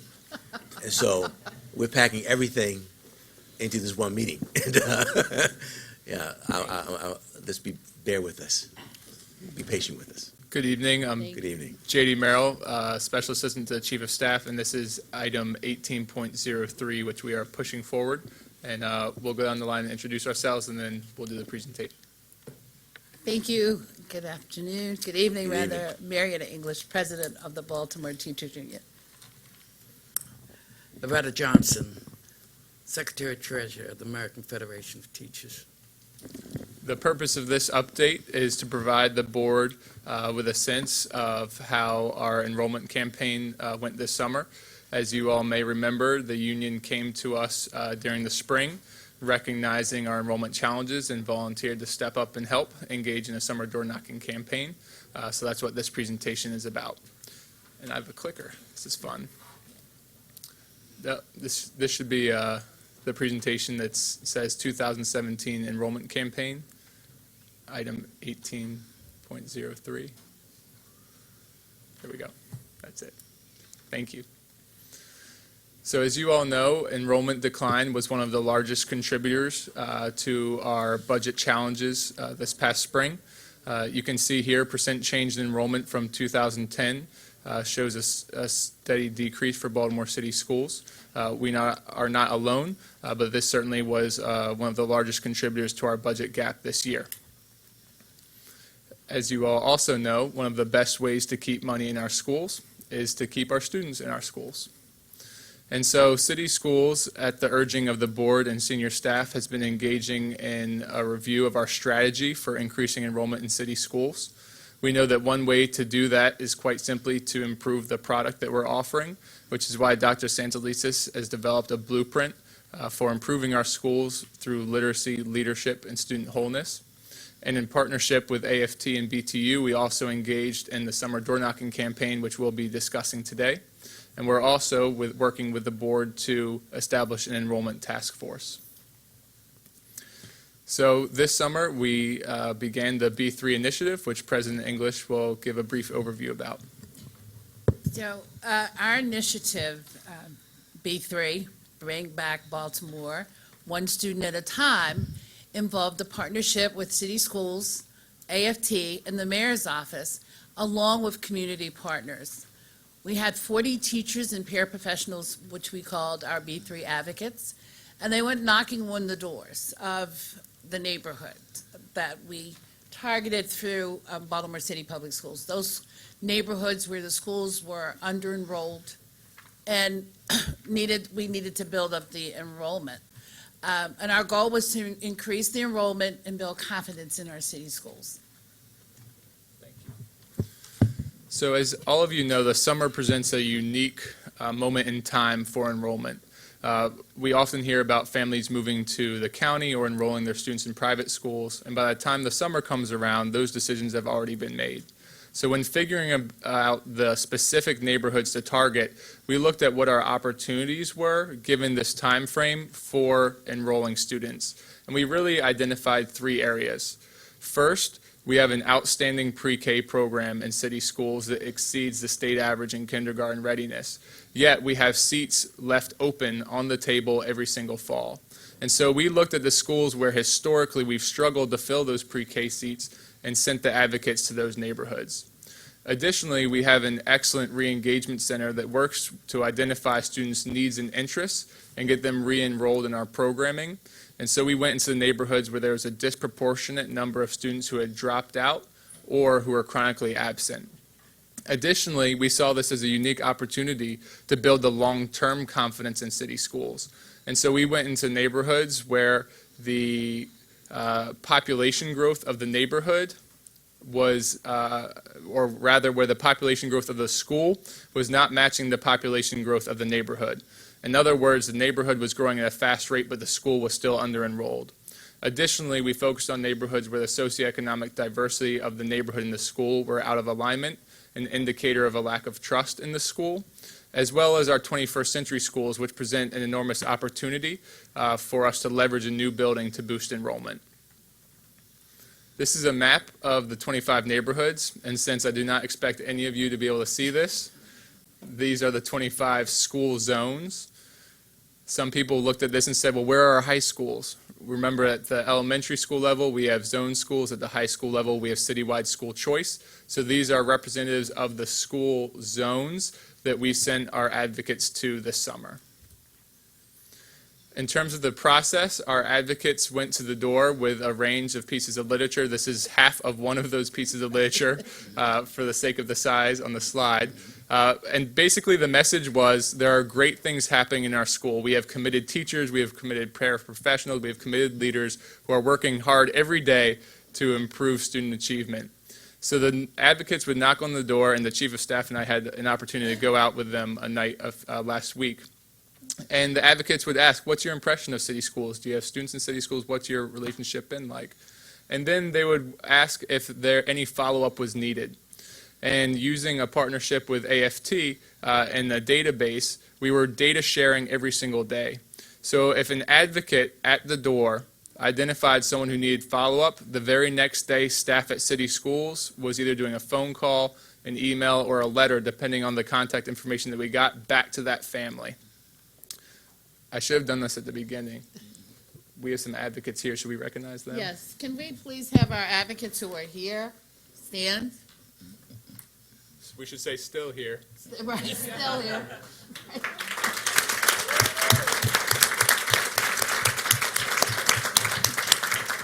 There were some here earlier. I would like to note that the two advocates that are still here are the two that I saw most frequently in the building, whether it was Mr. Mednick dragging students into the re-engagement center, or the gentleman in the back who I saw translating for a family in our early learning office to make sure that they got enrolled in pre-K. You both were tremendous and in constant contact with our staff here to make sure that those follow-ups happened. And so one question that I knew the board would have is how are we measuring the impact? How are we ensuring that the work that's being done this summer is actually measurable and we're able to prove that it's either working or not? So we received, there are sort of three data pieces here. We were working with AFT and their Labor Action Network for the specific data points. We also received a daily enrollment update through ITD. Thank you, Dr. Thompson, and Dr. Brinkley Parker's Enrollment Choice and Transfer Office.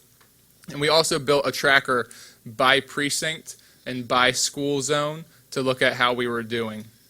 And it became evident very quickly that this process was working and it was working well. And I'll let President English share some of these results. So we knocked on 34,106 doors. Yes. We had 6,217 conversations. That means we actually talked to people and told them about our city schools. We now, I'm sure we will have bit larger numbers, but we had 329 new pre-K enrollments in 24 target schools versus 215 new pre-K enrollments in random sampling of 24 non-target schools across the district. We have plus 114 more students.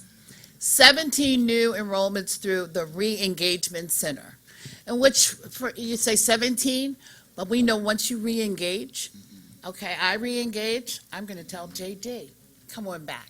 So it's like each one reach one. So I'm sure that those numbers will get higher. City Schools has a 64% favorable rating among residents surveyed. 64%, that's more than half, which means there's a lot of confidence still in our schools. So all the hype, our residents still have confidence in our schools. Data as of July, and this is data as of July 20th, 2017. And I'm sure Mr. Shaw in the engagement office would say that he is in contact with several more families that our Mr. Mednick and our B3 advocates have put in touch. And what Mr. Shaw shared about why it's not more than 17 is sometimes they'll tell an advocate, I want to get back in, but then it takes multiple follow-ups after that to actually get them in the door and get them re-engaged. And so that's ongoing work that he's doing to make sure that all the students who expressed interest this summer in re-engaging are actually brought back in and shown the options that they have. And so these are a few of the pictures. The B3 advocates were out there on Instagram and Twitter and Facebook helping spread the positive message, taking selfies and pictures with families. There were yard signs that you can see displayed. And if you visit the union on Facebook or Instagram, you can probably see more of these pictures. So that And I'll concludes. just say that these wonderful advocates braved the elements, 95-degree weather, until we got the code red and said, okay, you can't go out this day, right? Sometimes they had to go sit in their cars until the rain stopped. So, I mean, they are very dedicated. They're just some of the very dedicated people who work in Baltimore City Public Schools and understand the importance of engaging our students. And these, one of our advocates says she usually goes fishing in the summer, but this time she was going fishing for students. So it was a great program, and this is just phase one. We're now in conversation about how will we continue this program as the year progresses. Commissioner Hubbard? So first of all, I just want to say this is a fantastic partnership. I'm so excited to see city schools and BTU working so closely together. So thank you both for the working together and sort of figuring out how we can. Can I Go just ahead. say one more thing? Yeah. We also partnered with McDonald's and First Book. So we had 10 McDonald's in which we had family reading nights where the advocates actually came in and read with the children, and the parents were able to read with their children, and First Book provided books for the families. Love it, love it. Another example of why this partnership works. I'm just so proud to see us working together in this way, so thank you on that. Just a question about the results. I don't see anything about kindergarten enrollment, and I know that we have parents who wait to enroll kids. Did you experience any uptick in the number of kindergarten enrollments happening at least earlier because a lot of parents wait to enroll their kids? And then secondly, I don't see anything about sort of the middle school, fifth grade. Do we see anything about sort of keeping some fifth graders that might have considered leaving the district? And it might be too early to say all that. I'm just curious. Two great questions. The Chief of Staff and I were talking about this last week. We're trying to get a grasp around the larger enrollment data. We were tracking very specific things related to this program, but we're trying to get our handle on whether there was an effect even beyond our specific focuses. So we hope closer to September, 30th to be able to share with you more specific data Fantastic. about where we are with enrollment. Thank you. We're optimistic. Commissioner Canham, then Bondima. I just want to echo Commissioner Hubbard. Thank you for the partnership, and that's great. I love the Baltimore Sun article too. Another idea. We got some good press and the work and the Advocate, that the story of the Advocate there, just being persistent was incredible. Did we learn anything about? I'm looking at the columns of. There are some unfavorable comments around the schools and system. Anything? No, just the numbers. Oh, but no, there's number. I mean, the red column and the. And the salmon color. The last two columns. Do we have any themes of what we were learning around challenges that we could kind of think about and how to overcome? So I think what we'll do is we'll analyze that. It's really too early right now for us to really look at that because we were looking at the positive part. We really wanted to be really positive, upbeat. And of course, as we look at the data and look at the comments, we will look at those and how do we improve our product and what we're doing with our kids. But there were so many great stories. One father who had just come out of prison wanted to know how to enroll his students. Just so many stories. Or, I didn't know I had this program. I didn't know you had this program. I didn't know about that program. So it was great. And so we were looking at the positive things. And I totally agree. I just want to, us as a board, what we can do to get better and improve to help parents understand we have great options here. So, yeah, I'd love to see that too. Thanks. And we were focusing and trying to get positive press. Commissioner Bondima. I think it's absolutely a wonderful idea. I think, like you said, it worked out real well. The two things I was wondering about, the students or the kids, when you said to bring them back in, where did you get an idea where they had gone? That's the first question. The second question, because we talk about the whole child and the whole family, this is such a wonderful idea that when we get into that family, when, like you just said, the father who had just got returned from prison or institution, to share with them the possibility of bettering themselves. For example, we have community colleges that's really heavily involved in the family, and we have programs that's heavily involved in the family. As we talk to the family about bringing the kids back into the school system, we can also look at the family member and say, wow, it would be a great idea that if you will return for your GED or your whatever, wherever you were when you left, let's bring you back. And when they listen to this and hear how they can better themselves, and you're talking about the student, you have a whole family that's involved in the whole process. And then they'll stop and listen. Not only am I bringing my child back in, but I'm bringing the family back in. They don't understand that you can gain your education right along with the kids. And this is what we keep trying to do. We talk about the whole family, the whole child, and bettering, everything in that household. And I think that just being there, getting into that door is critical, where you can just start a whole new process that they will share with their relatives, their friends. And from that one visit, you could have 2 or 3 kids return. Right. And a whole family learning. Right. Process. That's why we talked about our community schools while we were out there, to let them know about our community schools and the things that were available in our community schools. Just like our community partners from Promise Heights, who talked about the 5 schools that they have.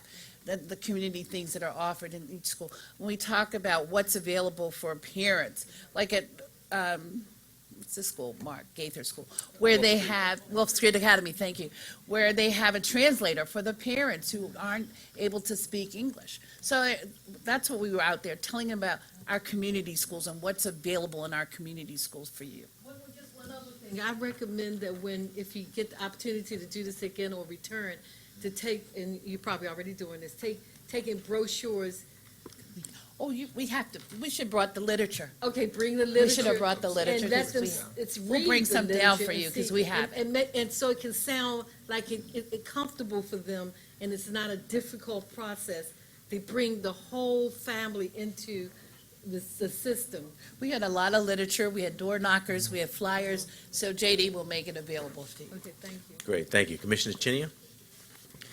I also want to thank you for the work that you did, and I really did like the slide with all of the data, and I think that as you begin to look at it more and sort of analyze it, Right. it will be very helpful as we look at the task force, because I think some of the issues that come up, I think will help direct us in terms of ways of talking about our school and encouraging people to come back. So thank you for wanting to have people out there in the summer, but thank you It was very 40, much. plus our community partners. All of you, thank you. Commissioner Kashani? So, yeah, I just want to add my voice. I mean, the three of you bring such energy.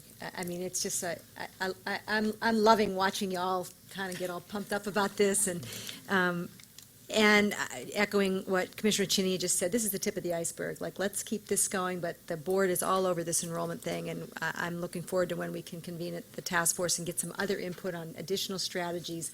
But there's just a lot to do, but this is an unbelievably great first step, so thank you. That's exactly what Thank it is, you. the first step. Absolutely. We're being conversations about what the second step will be. Are we surprised at this? Okay. Commissioner Hassan? You know, because everybody should talk today. So, no, I wanted to say thank you, as someone whose door was knocked upon. So, my husband's texting me, he's like, do you want me to tell him where they are? But it promoted a conversation in our household about step 2, because the only time my husband has been in schools in our neighborhood, because our children are grown, is when we go to vote. So having a B3 representative at the polling places, or the information there, because that's a place where we go when we're in schools. And part of the enrollment concern that I've seen in my 25 years in urban education is a fear, and it's a fear of the unknown. And I don't know what's in that building, and I don't know, is my kid going to be safe?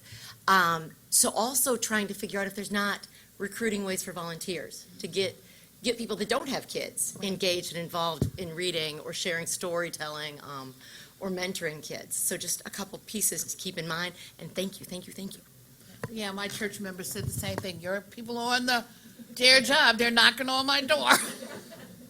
And I'll just say briefly in response to that, our partners with Live Baltimore hosted popsicles with the principals at 4 of the target schools. And so residents in those neighborhoods received a door hanger, and all residents, not just families, students, or families with school-aged kids, to come and get into school and meet the principal for exactly that reason, to start that dialogue.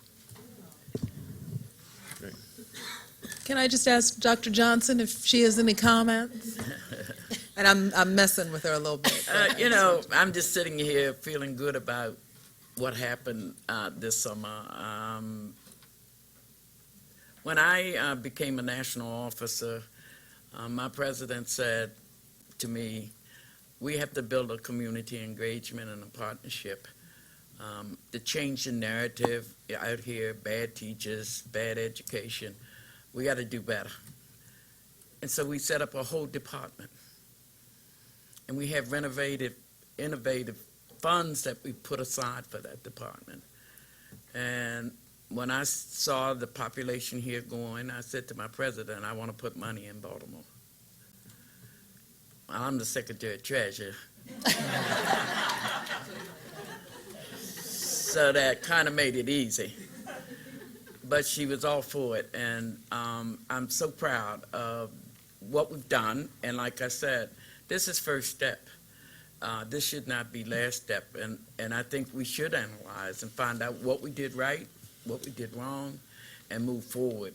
I think we can build back the confidence of our parents in this community. Our schools are great, they just don't know it. And just what you said, look at the positive news that we've been getting on this. Never have we got a spread like that. We get a little story and it's gone. But we're going to keep it out there. And it takes a lot of work to do that. And I'm still Secretary Treasurer, so I'm still going to be pushing. And as you all know, I'm a lifelong Marylander, and I want to see Baltimore City Schools #1 again. Just to let you know. That's where we should be.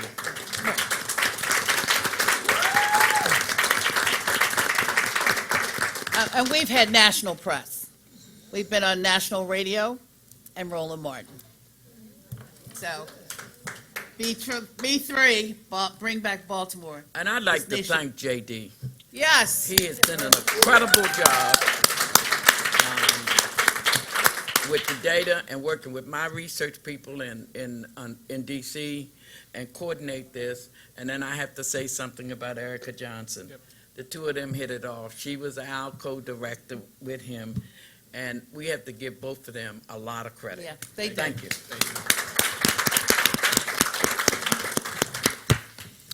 Questions? Thank you. Thank you.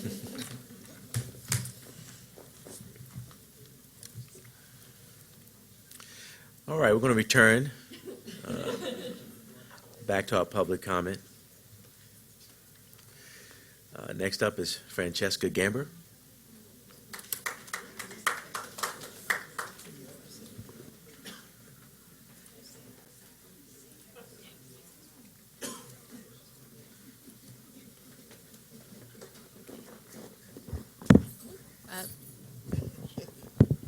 Good evening, Dr. Santelises and commissioners. Good evening. Thanks so much for having us. I'm Francesca Gamber, and it's my privilege to be the principal at Bard High School Early College, which is the first early college in the city of Baltimore. And I am joined tonight by Mrs. Blake and Emmanuel Blake, who are a parent and a rising first-year college student at our school for the fall.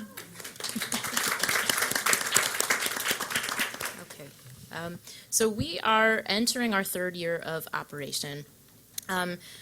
In 2014 and 15, this body, and as well as 165 of our founding families, gave us a chance to open an early college high school here in the city, where the last 2 years of high school are coterminous with the first 2 years of college, where we are both a Baltimore City school and an accredited branch campus of Bard College. And so we were given a chance, but also I am driven, and I know our administrative team is driven every day to make good on all of the things that we said that we would do when the school opened. And so I'm happy to report back from our first graduating class, who graduated in June at the Walters. We were very honored to have Dr. Santelises and some of the folks in this room, some of the commissioners with us that day. So I just wanted to share some of those highlights from our first graduating class of 44 students. In that class, we had 94% graduate with a high school diploma. Of the students who were eligible for the Associate of Arts degree, 74% achieved both the college degree and the high school diploma.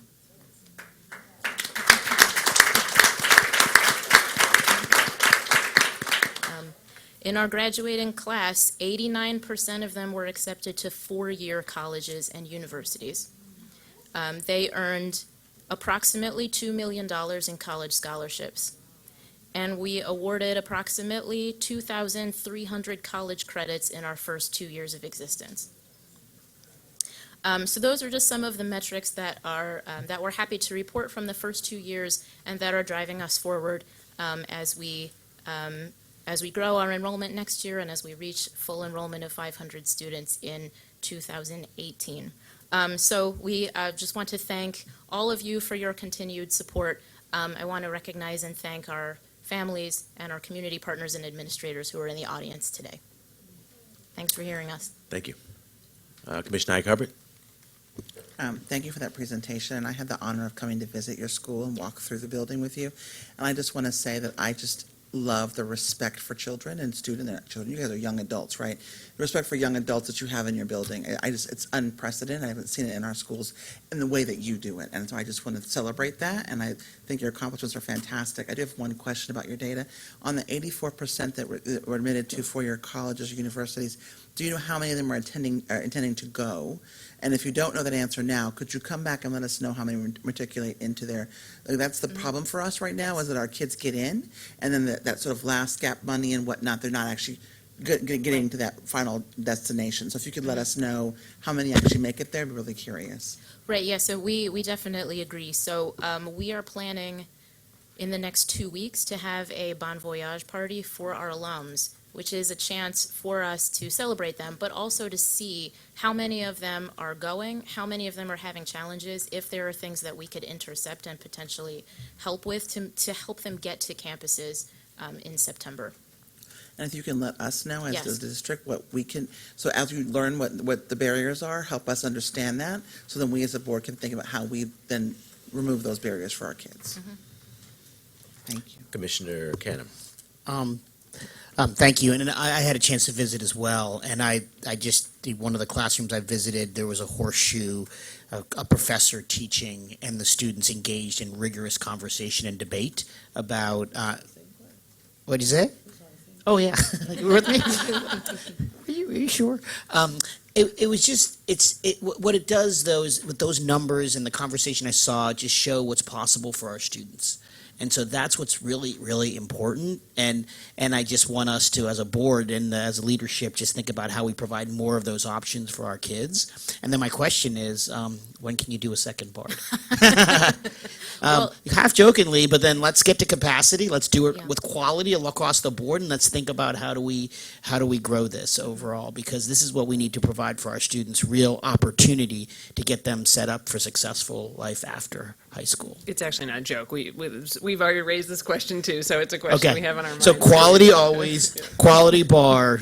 You have my full support. Thank you. Commissioner Thank you. Bondima. I'm so excited. This is great. I think it's wonderful.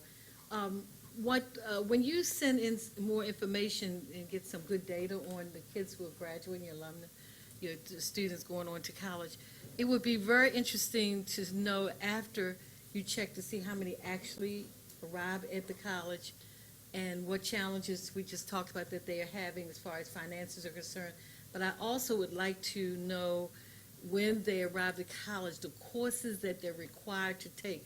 Are they, because when they go to a community college in the state of Maryland and they graduate, they, of course, their credits, their 67 credits by law will transfer to the college. However, if they transfer to a non-state college, and some of you counselors, if you're in the audience, might help me here, or go to a college outside of the state of Maryland, there's a strong possibility that they will not take all of their courses. And I'm really concerned with that and want them to make sure that they pick careful and the counselor works closely with them while they're in school. It would be great to see the data on the kids who travel, go to the school, and the courses that they have to take. Are they accepting all of their 62 or more credits? I don't think they take any more than 70 if they're taking a trade or something. Help me here if I'm wrong. But how many credits are they taking? We don't want our kids to have these wonderful things happen and end up at a college and they say to you, you have to take Biology 101 over again. And a couple of schools I'm looking at right now, universities, will do that to the kids.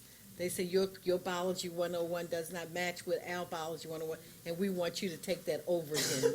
So it would be great to find out because it's never going to be perfect, to see what we have to do better.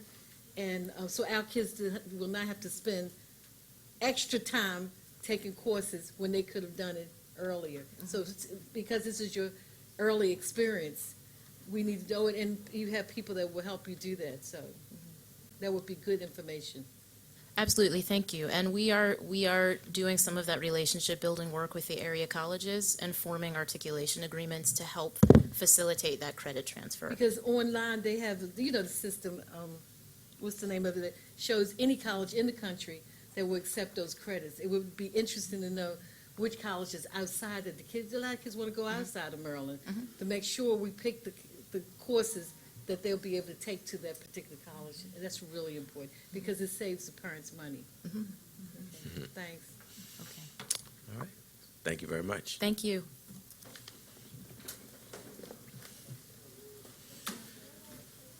All right, so we have an update from our first three people to speak with us from Youth Resources, which shows that the new process actually works because, if you notice, the public comment is prior to us actually voting on the items. And so that means we have decided that 18.05 school police report card survey is going to be pulled so that the conversation can continue with the Youth Resources folk. And it will come back the August meeting, which dated. So it'll come back on the agenda in the August meeting. Yeah, and I, if I may, Chairman Cooper, I just want, just so that everybody knows, while the data was in fact shared, the place where we missed, and again, some of this is, making sure the communication is flowing.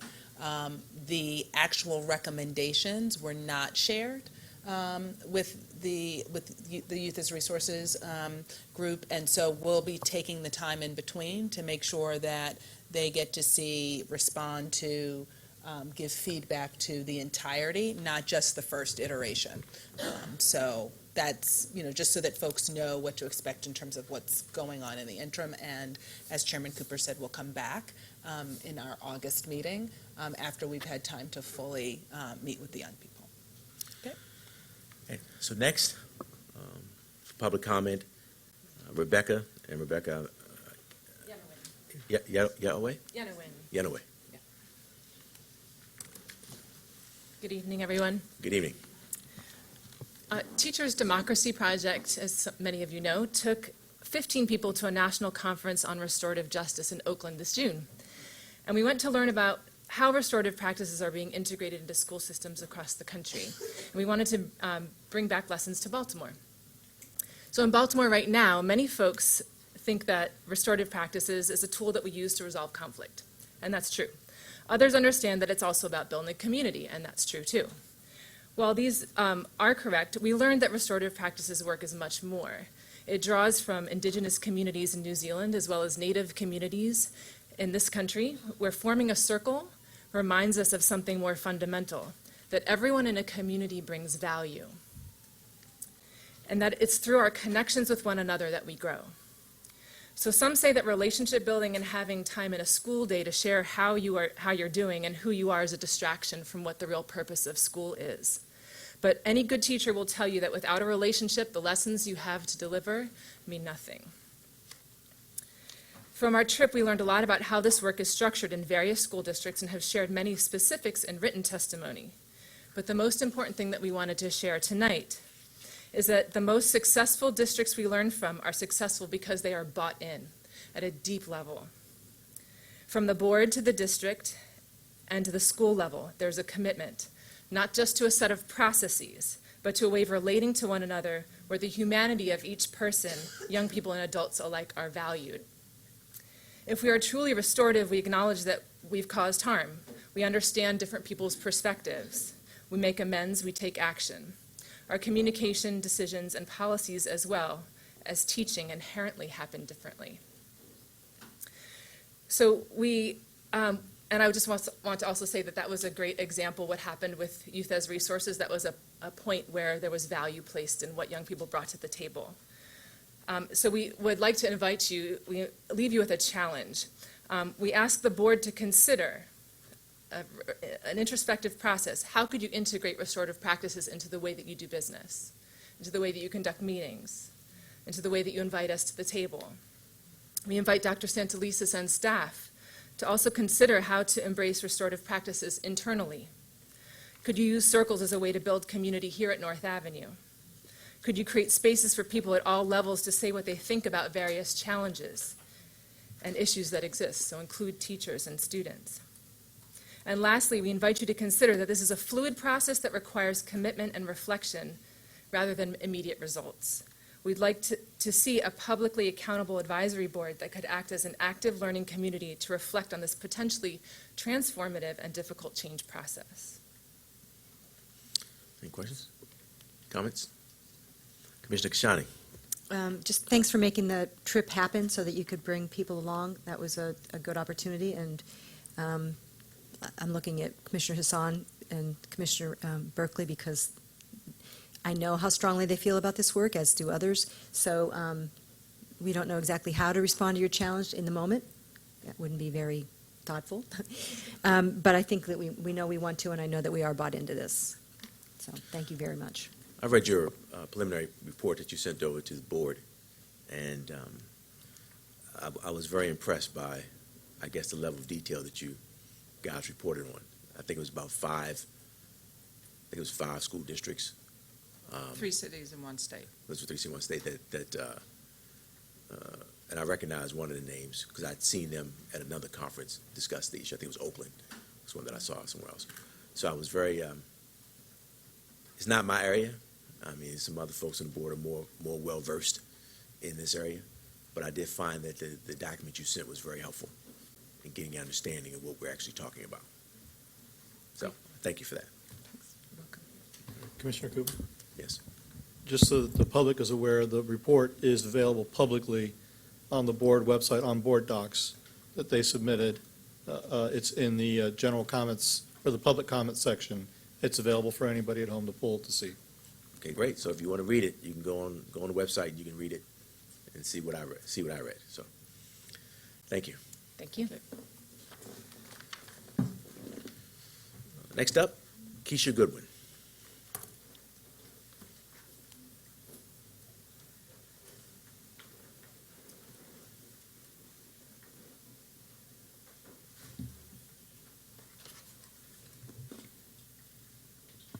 It's already on. Oh. Yeah, there you go.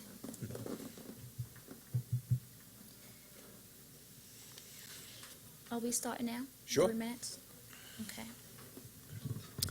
Good evening. It's been a while Good since evening. I've testified. Great to see everyone once again. Good to see you as well. Thank you. I really enjoyed the presentation on B3 and efforts to recruit and retain students. With this in mind, I would like to congratulate our new Chief of Capital. I will be watching to see that African American, local teachers, paraprofessional, and other staff are the focus of your recruitment and retention efforts. I'm here today to really talk about testing. I am a parent and a resident of Baltimore City, and as we all know, I'm also the product of traditional public schools. Currently, there are 4 times a year in which testing is administered, 3 for iReady and 1 for Park. Each testing period takes up to 2 weeks, 1 for reading, 1 for math, and then there's the days for makeup testing. This is approximately 8 weeks of testing for iReady and Park. For 8 weeks, lab carts, libraries, and computer labs are only used for testing. So teachers are losing their resource, or the resource teacher have to go to that classroom. This causes a change, a great change in the dynamics of the regular teaching day. I expect for the district to drastically cut back on testing instead of justifying testing to proceed as normal. I'm asking of 2 things. Can the district include all mandated and non-mandated testing in the packets that go home to parents in the beginning of the year? The second, I would like to be on the district testing committee. I look forward to working with the district on the committee and to assure more learning and less testing is taking place. With this, public schools can have the freedom to learn with engagement. More importantly, they can be held accountable for graduation rates and acceptance rates like other school districts. I would also like to talk about school family council. stemming from the input from the school performance plan to the implementation of the complete budget process. I have thoughts about marketing this information of how important it is to the parents, the teachers, and the community. So I look forward to this conversation after this meeting. Any questions or comments? You took my words out of my mouth. Any questions, anybody? Okay, thank you. No, and I would just say, with regards to the testing, that, just so that you know, and the general public knows, that Baltimore City actually, over the past few years, has significantly reduced the time that young people spend in testing. We're actually, and I'm looking at Janice Lane, aren't we under we're actually under a number of districts in the state. That does not mean that we cannot take another look consistently at that. But I do want folks to know that some of the testing, particularly the iReady testing, if it's implemented the way it's intended, should actually not take entire school days or whole bands of weeks. If it is at your school, then you should be asking your principal, and you should be asking folks here at North Avenue, because the iReady test should not take weeks out of the instructional program. Park is the most, I'd say, time-intensive assessment that's given. And if families are finding that it is that, I just encourage you to reach out, one, to your school's principal and to the Office of Teaching and Learning, because we can verify what that should actually look like. So I do want to put that out there. And then if you'd like to follow up around the school family councils, I'd encourage you to speak with Ms. Sutton, Sabrina Sutton, because our Family and Community Engagement Office, based on this year's work, we are looking at ways that we actually can do a better job with setting standards across the district for how families become and should be incorporated in the budgeting process. By way of policy and practice, families are to be included. One of the reasons why I always talk to on-the-ground stakeholders is because what you think is happening and what the policy says should be happening is not always, as you know, on the occasions we've talked, is not often what is happening. So where you have that flag, I would just encourage you to follow up with Ms. Sutton and the Family and Community Engagement Office as we rev up for budgeting this year, and just kind of giving your feedback on ways, as you noted, that we can get that information out and better communicate it to parents and families. Thank you. That noise that we just heard was my timer. I set my timer for 3 minutes. And your time was about 45 seconds earlier than mine. Oh, look at that. The timer began the second that you sat down and said a word. Yeah, You didn't start your timer until after that. I saw when you started your timer, you had your 3 minutes. Sure. Oh, Commissioner Thank Canham. you. Just one thing I was going to ask the board executive and Dr. Jones. We've talked about this at Teaching and Learning. We presented to the parent teacher PCAP. Thanks you. We should some way publicly post. Maybe we've done all the analysis. We've significantly reduced the assessment time. We are underneath the 2%. We should look. We've mapped how much iReady time it takes, and as well as Park, and how much parents should be expecting their kids should be testing. It is a legitimate issue, but we have significantly reduced it, and it's much less than is perceived. So we should just put that in a place that's publicly available. It's on the website. Where is it on the website? Is it easy to find? Website. We've got a lot that's on the website. The question is, can you find it? Again, Teresa Jones, Chief Achievement and Accountability Officer. So there are a couple of places that you can find the assessment detail information. There has been a requirement for the last year that every LEA in Maryland actually post as a part of their master plan the information around mandatory testing. So that has to be posted by October 15th. It has to be publicly available on the website. In our case, there is an assessments tab on our website, which has a description of the various testing activities. It has access to the calendar and the details that you've referenced.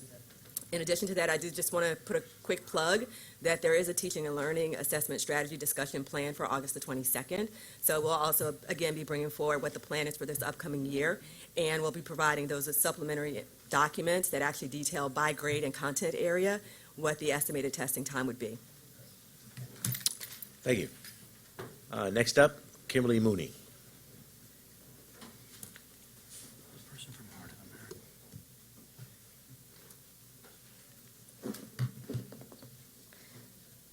Y'all ready for me?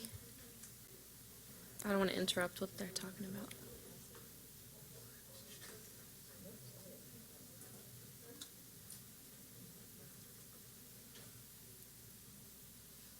Ms. Mooney, I'm going to have to apologize to you. I'm going to need you to hold up for a second, please.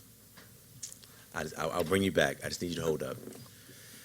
Once again, when you pack all the stuff on the agenda, we run into these time crunches. You can sit right up front. We'll be back in a second. I need to turn to, what is it? 18.03, Heart of America. That,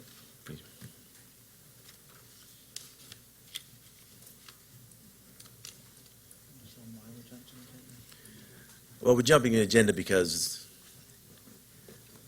we need to move up the agenda. J.D. Merrill, Special Assistant to the Chief of Staff. Thank you. I just want to explain to the public, we have with us the CEO and President of the Heart of America Foundation, who lives in Minneapolis and has a flight from BWI in just a few minutes. 9 o'clock. So thank you for accommodating so that she could be here for this presentation. Would you all like to introduce yourselves?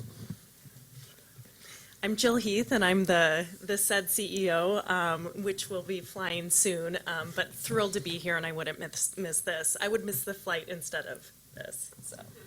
Yeah, thank you guys for having us. Don't tell us that. My name is John Flynn. I'm the Vice President of Innovation at the Heart of America Foundation. So the purpose of this presentation is to share with you an update on our partnership with the Heart of America Foundation. And to begin, just a brief refresher, as many of you all know, our beautification budget is a little bit tiny here at City Schools. Every year, City Schools submits $280 million in requests for capital improvements. Chief Scroggins would tell you that doesn't even become close to the scope of needs. That's just the amount of projects they submit paperwork each year. And of that, around $30 million is funded. As a result, less than 1% of our facilities and operations budget is devoted to beautification, which results in the beautiful buildings that we have having room for beautification. So Heart of America is a nonprofit, and we have been working in the public schools here in Baltimore City for over 2 decades. It's actually our 20th anniversary, so we're thrilled to be celebrating that this year with all of you. I see many familiar faces. Many of the commissioners, outgoing and ingoing presidents and CEOs have visited some of the projects and the transformations that we have executed in the last year. And so our nonprofit really works with public and private partnerships. We partner with corporations and public entities throughout your community to actually invest where we live, work, and grow, and they live, work, and grow. Many of the corporate partners and public partners we work with are very, very invested in your community, not only in your schools, but how the schools serve as epicenters to these communities. And as JD mentioned, we actually do and work very closely with the district in prioritizing which schools are most important. This is our model, and as you can see, we consider the parents, the families, the schools, and community needs first and foremost. We're research-driven and understanding not only do students need tools and resources, but they also need the appropriate programming, the appropriate staff, and the appropriate environment to be motivated. And I know we only have a few minutes, so we're going to go ahead and skip, but this is, the needs assessment starts with you.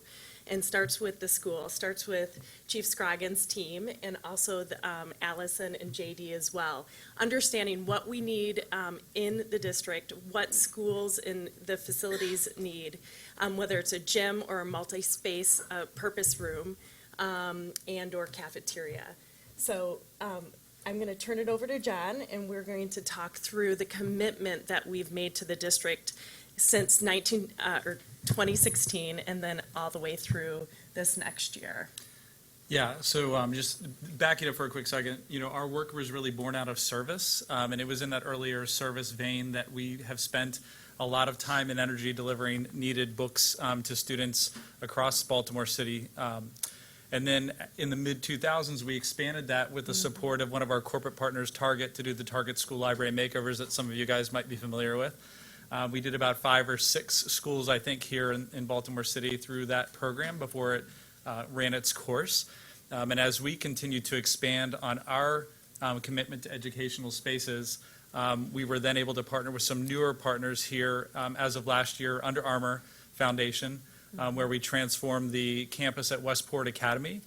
We were able to not only attend to all of the hallways, and if anybody had been to that school and had seen it, Asylum is a little bit of a name that comes to mind because it was very sterile, holes in the walls, just very dilapidated space, and a very sad space for those students to have to go to and report to every day, as well as the teachers and the families that went there. So we worked very closely with the school district, with the school, with the Westport Community Association, and other partners to kind of imagine what that space could look like.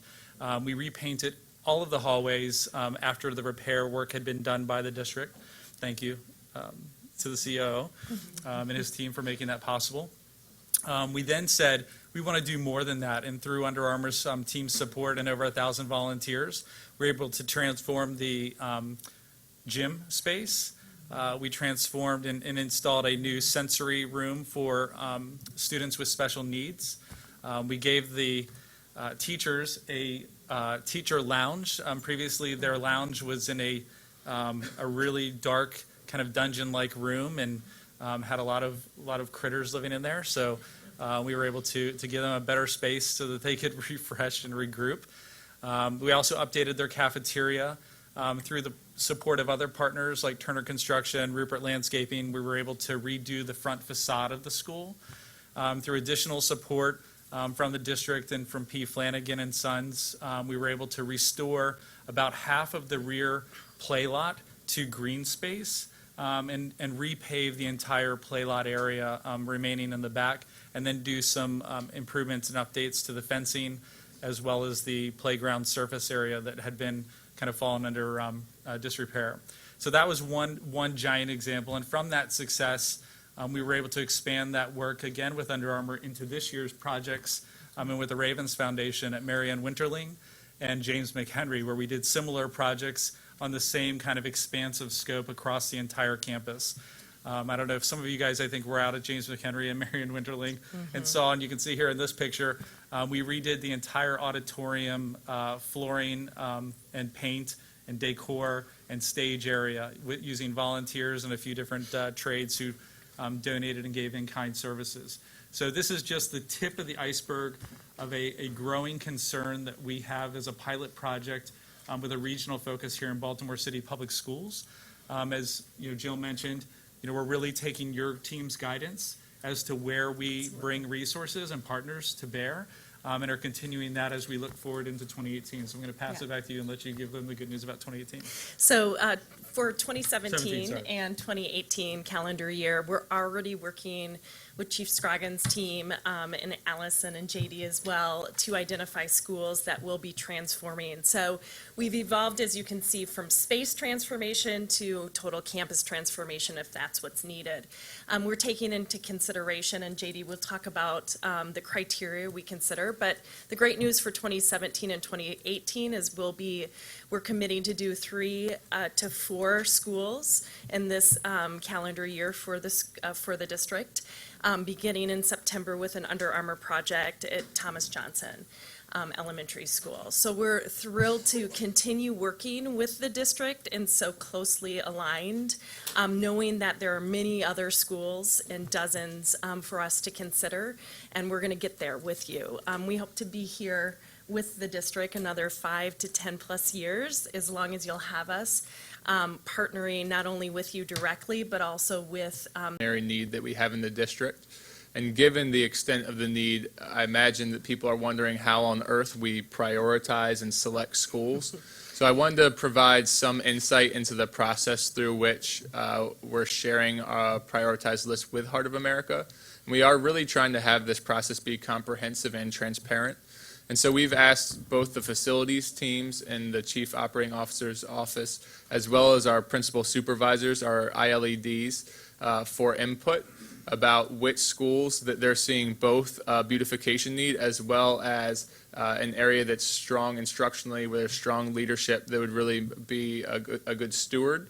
And then we have other considerations such as which schools are in the casino impact zone where we can leverage other private and public dollars for beautification, as well as our 21st century schools, Weinberg libraries, where they've already invested in library improvements. How can we use that to leverage a larger whole school improvement? So those are sort of the areas of consideration that we take to come up with a target list. But as our own team tells us, almost all of our schools need this type of work. So if there's a school that you think would be a good candidate, please reach out and let us know. I know that many of you will not be shy about that, which is why my contact information is being projected on the screen right now. We would, if the chair permits, we would like to share a video from the Westport transformation. Understanding that time is tight, we understand if you would like to reject that offer. But we would also welcome comments or questions. Commissioner Hubbard. So I thank you for your partnership. I think this is fantastic. JD, you talked about how you choose schools. I'm hoping that equity is also part of that conversation, where schools have not. Everything we do here at City Schools is looked at through an equity lens. That's the right answer. It's true. We want to make sure that schools that have not received benefits of renovation or whatnot, or schools that are in neighborhoods that have not seen fantastic 21st century schools and that kind of thing are benefiting from this great partnership. So thank you for clarifying that for us. Commissioner Frank. I echo the Commissioner's comments about this. Thank you very much for being a partner here in the past and in the future.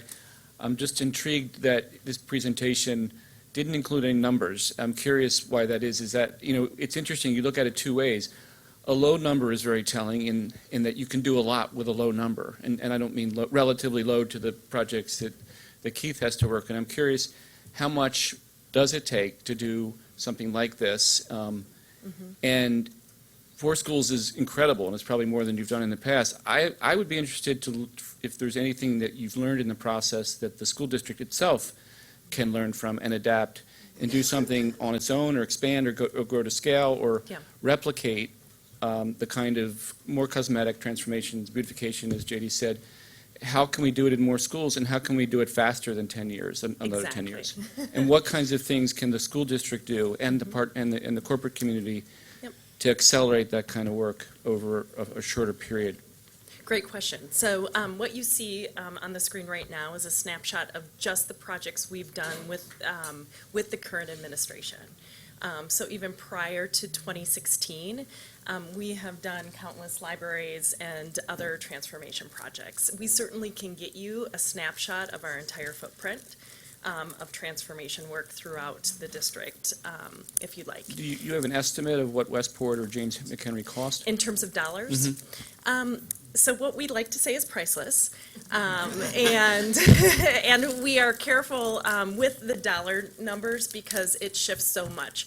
Our formula really is corporate grant dollars that go in for a certain amount. Westport, the lion's share and the title sponsorship was Under Armour, and then the city casino funds also gave The Westport Community Association gave a small grant as well.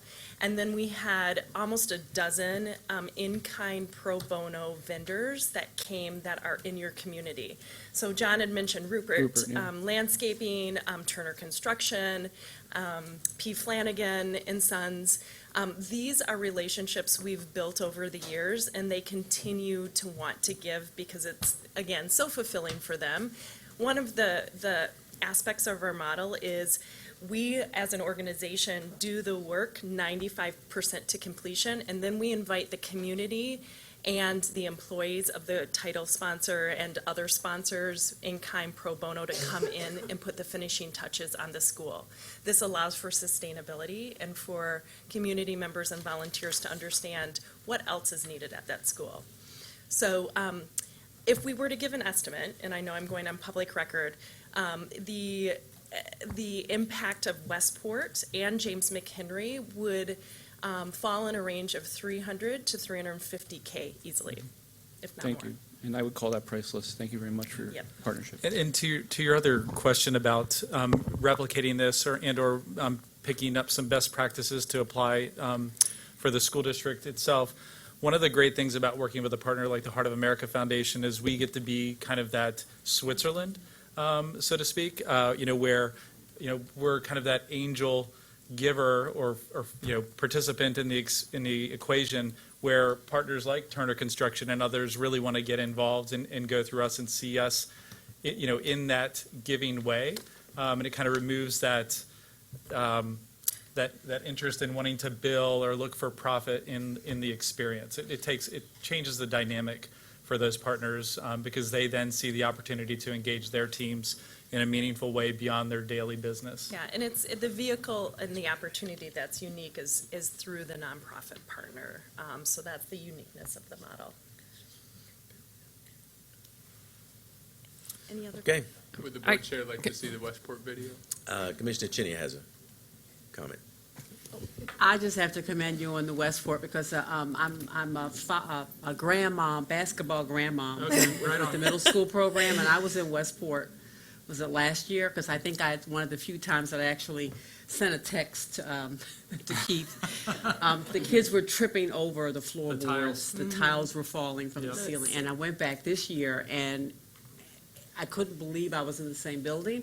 But beyond that, if you could just see the faces of the students and the folks in that building in terms of just how proud they are of the environment and their school, and it was just priceless. I agree. It is. It's transformational, not only from a physical sense, but from an emotional, mental capacity as well. And you asked, Commissioner, how do we expedite this? We are in the planning process of figuring out who's next, who's the next corporate partner, who should we bring to the table to talk about the models and show them actually the map of the district and where the schools are, and figure out who wants to partner in certain ways with us, with the district and with Heart of America. So we're very excited about the future.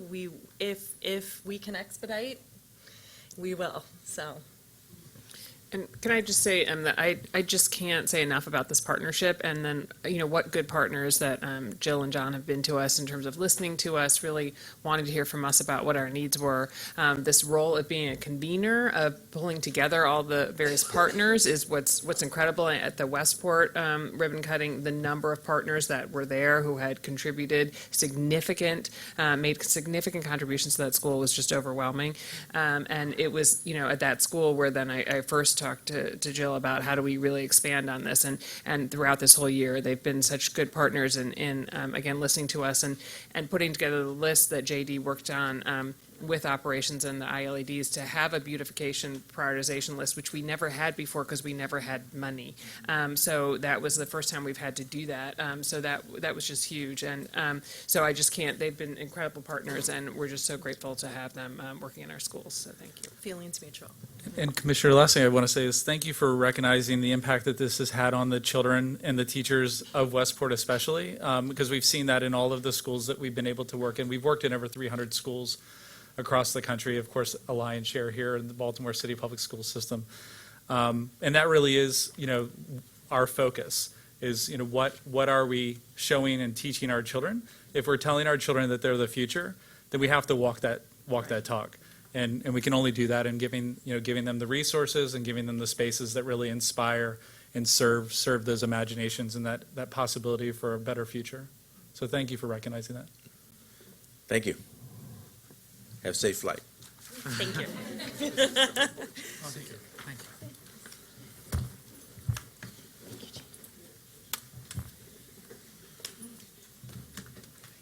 Ms. Kimberly Mooney, I want to thank you for your patience. Only problem is I have to follow that.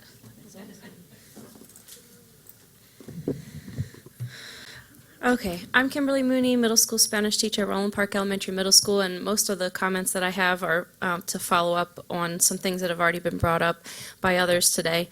And the first is to follow up on what Keisha was talking about in terms of testing. So we know that it's a big issue with how much time testing takes out of the time we have to actually do the educating. But I would encourage the board to consider going back to paper-based tests in addition to looking at the amount of time that's spent on testing, because as Keisha mentioned, our computer labs, our libraries, our computer carts are really tied up with testing as opposed to being used as teaching tools. And not only that, I'm really glad to hear that the Wi-Fi access points are going to be expanded, but the amount of bandwidth that's taken up in order to take a test makes the whole process really slow and makes it really impossible to focus on getting the students to perform their best. Instead, we're trying to fight with the technology. There are a lot of much better resource districts that still do the paper way because they realize how much that is limiting. So I think that would be really important to go back to paper-based testing at least for several years until we have the resources in place. Furthermore, especially for younger kids take so much time thinking through the word processing rather than answering questions on a computer-based thing, that they're really not able to show their best work when they have the added layer of having to navigate the technology instead of just showing what they know. Also, we know that there are a lot of benefits to using paper when it comes to reading and the way that students process information and use reading strategies when it's paper-based. So these are just all considerations, so I would really just encourage the district to consider going back to paper-based testing for standardized tests. I was one of the folks that got to go with TDP to Oakland, and I don't really know how to encapsulate that experience so that I could convey how excited I am to have participated and what an opportunity I think it represents to bring this stuff back to Baltimore. But I do hope that as we brainstorm ways to creatively share that with the board, that the board will participate in some sort of activity to kind of get a sense of what it really feels like, because the biggest takeaway that I took from the experience in Oakland was that there really has to be buy-in, which I think was mentioned, and I think North Avenue and the board have to really show that they're invested in it and they're going to see it through, and it's not just something where we have to get our suspension numbers down, but it's a philosophy that really is best for kids and teachers and community, and if we invest in it, that we can do it well. The last thing is that at another board meeting, some students spoke about transgender right protections, and I just wanted to follow up and ask the board what the plan is to show that in addition to saying that you're committed to protecting transgender students, that how are you distributing Maryland's guidelines to schools? How are you promoting gay-straight alliances, which we know help students to be safer in schools? And what is your exact commitment to make sure that all of our students are safe in the schools?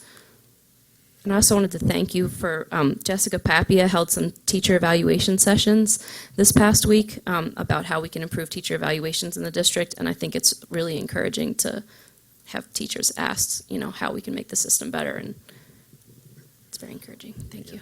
Comments, questions? Thank you for your patience, Ms. Mooney. Sure. Thank you.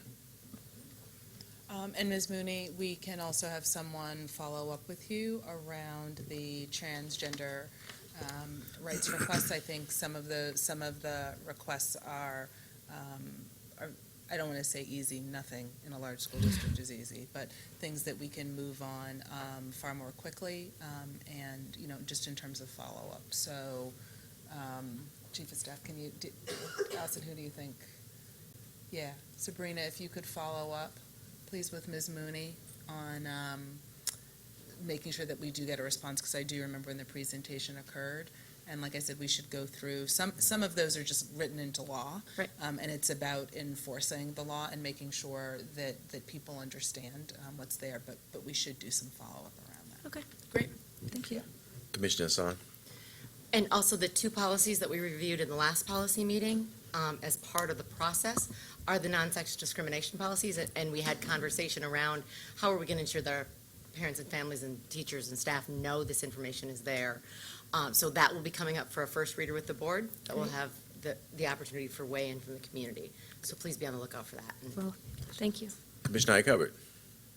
And if you have suggestions for us about how to advance gay, straight alliance, transgender alliances at schools, please let us know. I think the beauty of the one at Roland Park specifically is that you have folks there at the school who are dedicated to do that. And so different than district pushing in, how do we get teachers at individual schools to identify and support those groups? Because I think that's where you get the best bang for your buck, is having someone who's really committed to having kids be part of that group. So help us think through. If you have suggestions, we'd love to hear them.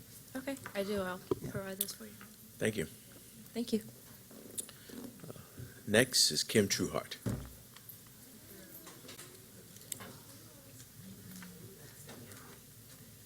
3 minutes is not enough. Okay. Good evening. Good evening. Happy summer. Happy summer. I am drinking from water from the new water fountain out there in the hall. All right. When do I get mine? All right. Friday. And y'all need to get rid of those bottles, all right? Start drinking from the fountain. What, $600,000 a year y'all spend on water bottles? Thank you. All right, pop-up Friday. Our state's attorney has decided that she is doing 11 pop-up events around Baltimore City on Friday evenings to engage our young people. I am proud to say that this Friday's pop-up event is at Liberty, and it's going to be off the hook. The pool will be open, free, to every child that wants to show up from 6 to 9 p.m. We will have the Guardian Angels in our fitness room demonstrating martial arts. We will have the Liberty football team on the field demonstrating football. We'll have basketball in the gym. I will have enriching activities for any child that needs to connect to something there. As many programs as I can fit in the building will be there, with registration forms for our young people to engage positively in these activities. You are all welcome, 6 p.m. And if you want to come early to help, that'd be even better. All right, Catholic School just donated 25 computers to Liberty, and thanks to Mr. Thompson, his folks have imaged them so that I can give them away to our children, and I'll probably have some raffle tickets on Friday to give away nice new Windows computers for folks to take home and use at home. This summer, I have connected with over 130 new teachers coming into this district, and I am so thankful that I've had the opportunity. Teach for America allowed me to talk to their incoming cohort as well as the Urban Teachers Network, and it has been fantastic, the conversations. As recently as last week, we had a chat and chew at Liberty with the urban teachers, and I brought in my PTO president, I brought in a community partner. It was a great, great conversation. $7.1 million. That is a really, really bad number. And for us to spend $1 million more this coming school year on taxi cabs than we spent last year says that our homeless population of students is increasing. And that is unacceptable. And I expect the members of this board to go back to Baltimore City, government, our mayor, and ask her what is she doing to decrease homelessness in this city. And the fact that we're having to commit more and more dollars to transport those homeless children is a blessing that we have the money, but it is unacceptable because they need stable, safe housing. Is there money available for adult education that the school system can tap into? We're talking about bringing these parents and community members back into the schools to volunteer. I do know that the CCB does GED programming at our school, and I appreciate that, but I want more of that. You know, we find in our encounters with families that literacy is a challenge. And so if we can bring some solutions to the table, I'd like you to consider that. Lastly, I offer that on August the 2nd, a partnership that I've developed with the University of Maryland School of Medicine, specifically the School of Psychiatry, is around trauma resilience. And I've been working with them for over a year, and this initiative on August the 2nd is a peer-to-peer coaching training session. They will train me and my fellow supporters at Liberty on how to be coaches to children who've experienced trauma and their families. And I'm excited about it. And they will bring in their clinicians and help us do this peer-to-peer coaching. It is open to anyone here that would like to attend. It's going to be an all-day kind of thing from 9 in the morning till 3 in the afternoon. And the great thing is, if we can't help them get through the trauma as laypersons, we have the School of Psychiatry right behind us, and we can make referrals. So thank you. It's summer. I hope we're ready for September. Right? Yes. Yeah. So we got a lot of loving to do. Right? I almost got locked up, and I wasn't here today at City Hall, my favorite place, right? Because of this stupid mandatory minimum bill. Y'all need to go talk to Jay Perman and Dr. Wilson and ask them why they support a mandatory minimum bill in Baltimore City. Ask them, because I don't get that at all. And I hope none of you support it. Thank you, Ms. Trueheart. All right, that concludes our public comment. Now I'm going to turn to action items and procurement. The board already knows this, but I'm going to say this publicly, since this is a new process. What occurs here is I'm going to go through each item. I'm going to ask the commissioners whether there's any items that they want to pull, to have any that they have questions about, they want to have a presentation on. The items that are pulled will be pulled away, and the remaining items will be on the consent agenda. And we will vote on the consent agenda before we go to the items that have been pulled. Everybody clear on that? All right. And I'm not sure where AJ, I said I needed some water, and AJ disappeared, and I don't know where he is. 8.01, we're going to push to the end, so don't worry about that. 8.02, early college wait for Bard Early College High School. Anyone need to pull that? No? 8.03, waiver request, Baltimore Design School. Anyone need to pull that? No. 8.04, New Hope Academy, school number 345, renaming recommendation. Anyone need to pull that? No. Sure. So just one comment on that. At the next policy meeting in August, we're going to be discussing the policy for renaming schools. So if that's something that is of interest to you, be sure to attend or pay attention to that. Okay. 8.05, 2017 Financial Recovery Plan. Anyone need to pull that? No. 8.06, Supplemental Appropriation. Anyone need to pull that? No? All right, we're going to turn to the procurement items. First off, 9.01, RRMM, thank you, Architects, PC Professional Design Services. Anyone need to pull that? Do we have any comments from the Operations Committee with any of these items?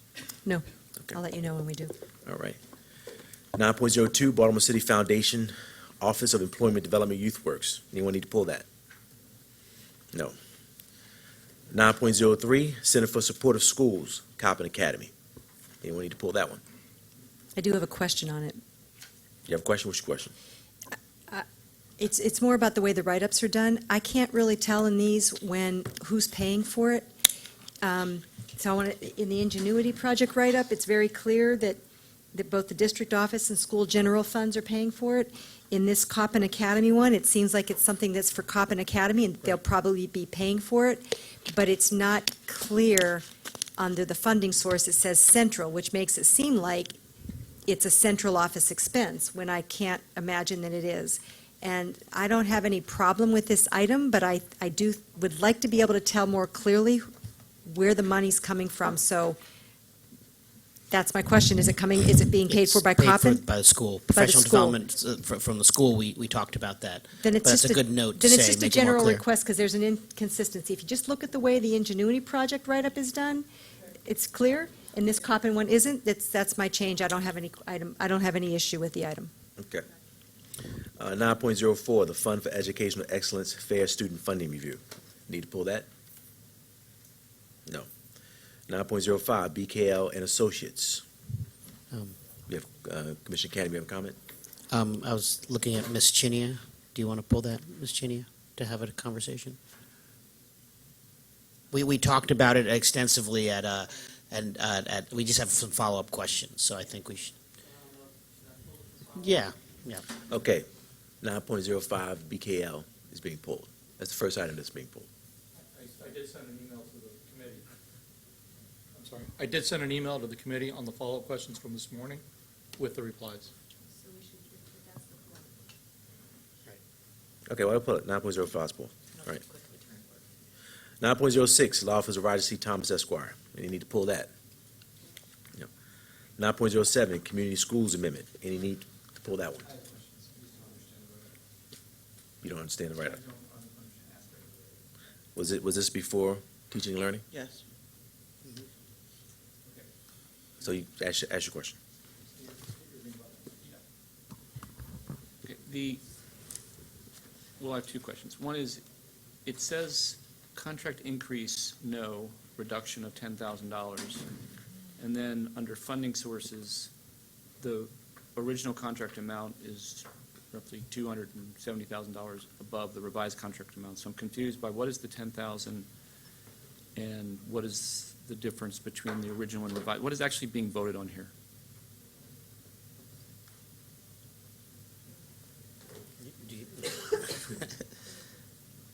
I mean, we approved an amount for 2016-17 for community schools, and they're amending the overall amount. So it's By a less- true-up versus money that was Yes. unspent, or no? I'm This just contract curious. is over. Sorry? It's for 2016-17 school year. Well, the original amount is larger than the revised amount, and then there's something that says reduction of 10,000. I just don't know what that's referring to.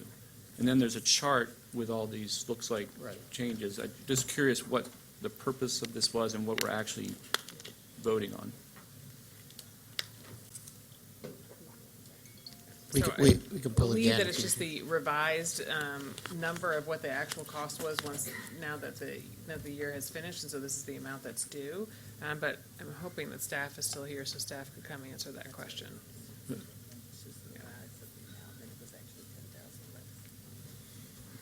What are these numbers? We should pull it. Just Pull it? I mean, it's pretty, Mr. All right, Parker. will have- 9.07, Community Schools Amendments pulled.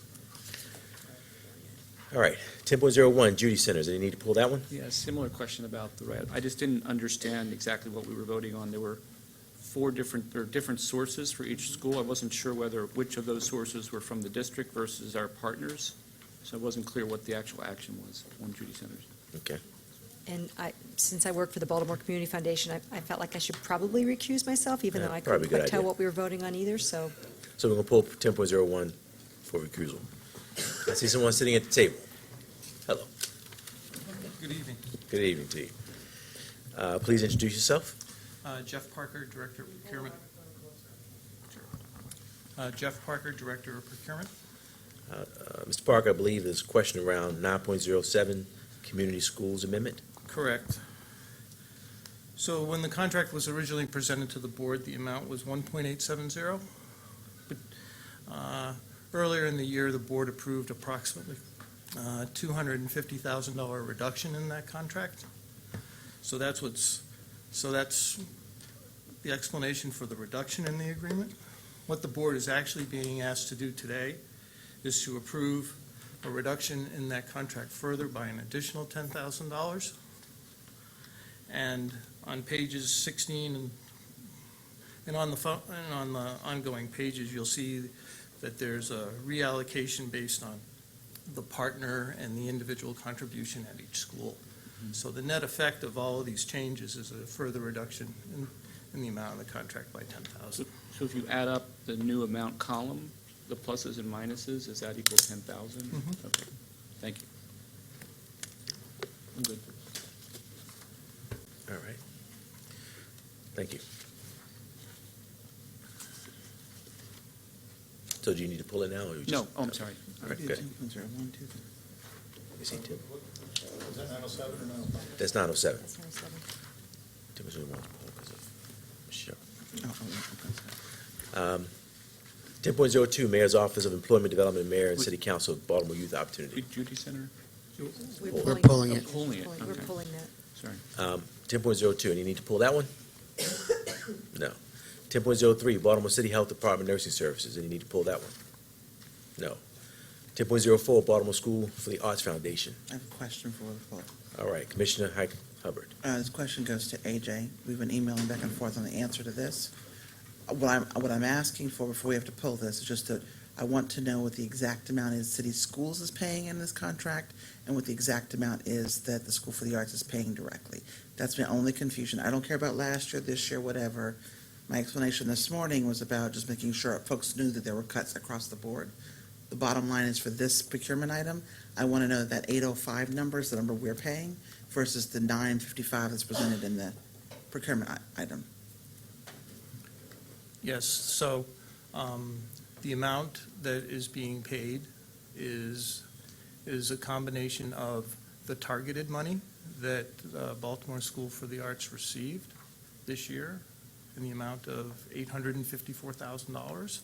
And the remaining balance is being made up of their fair student funding allocation to make up the difference to pay for the program.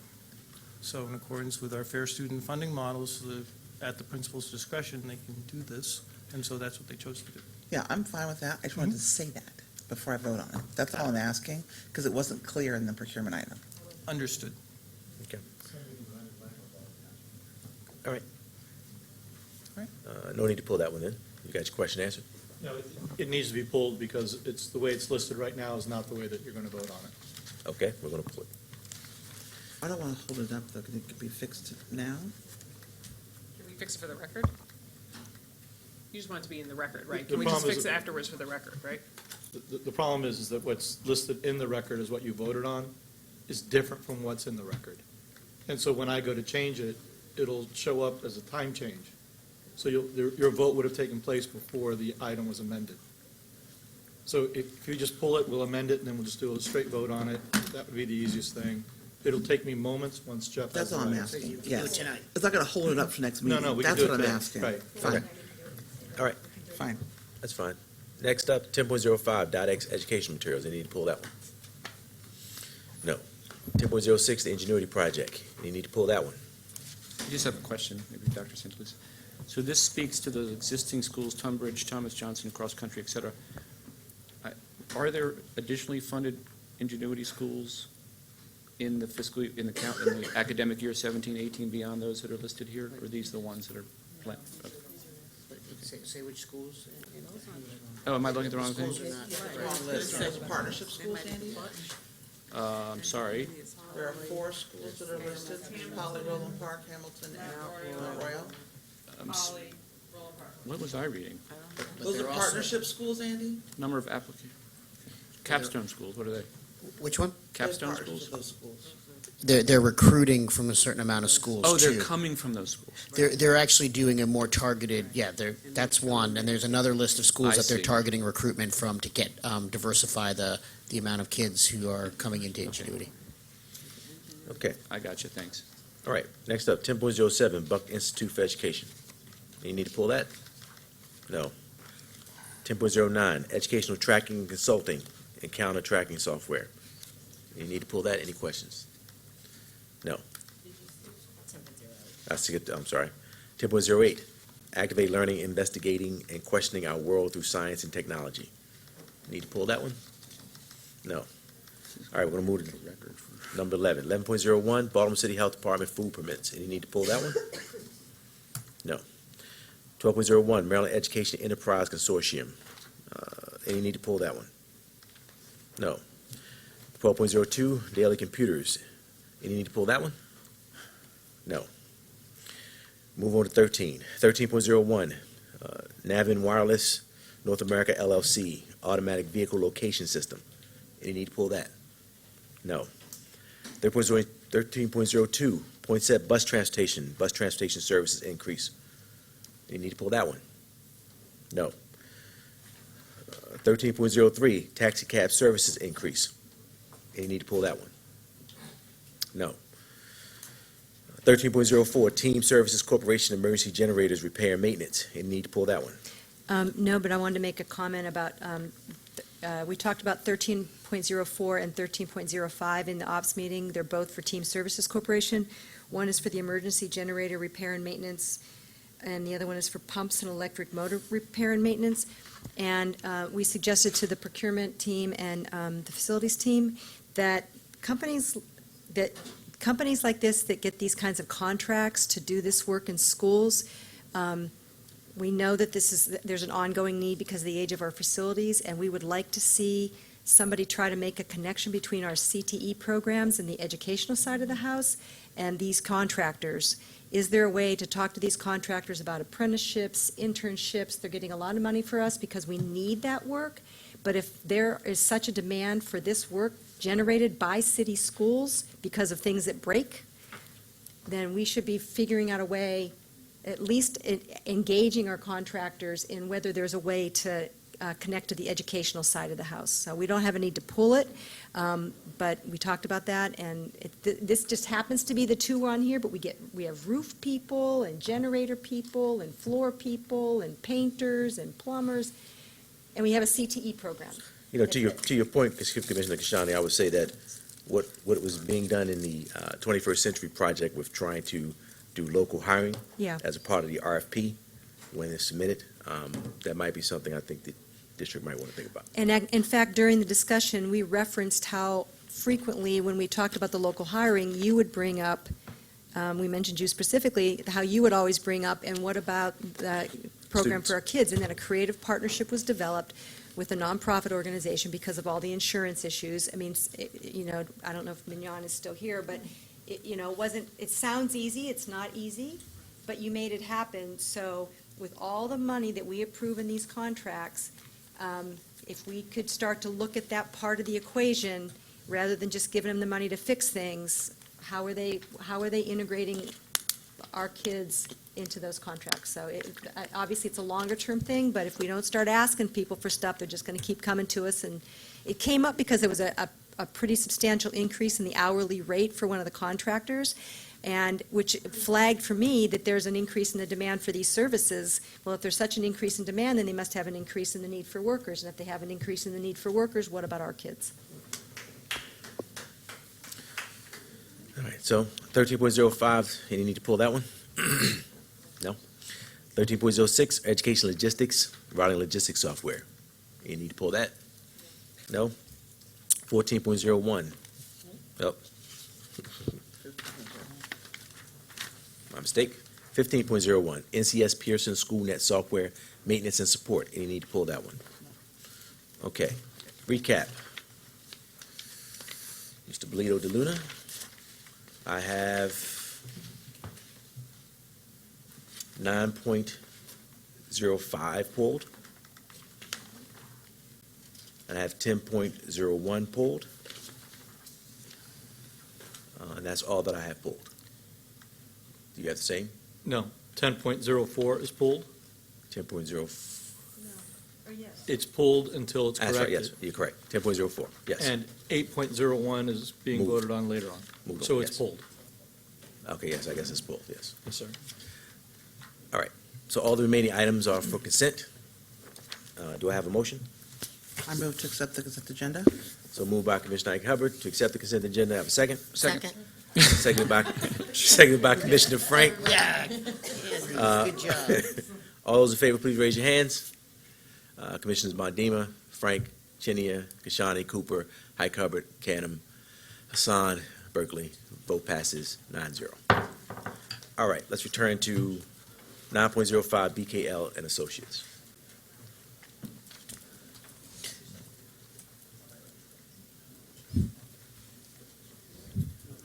I can start, or would you like to start? One question and then a comment that came in some of our, in our discussion earlier, and I'm sorry that I haven't seen.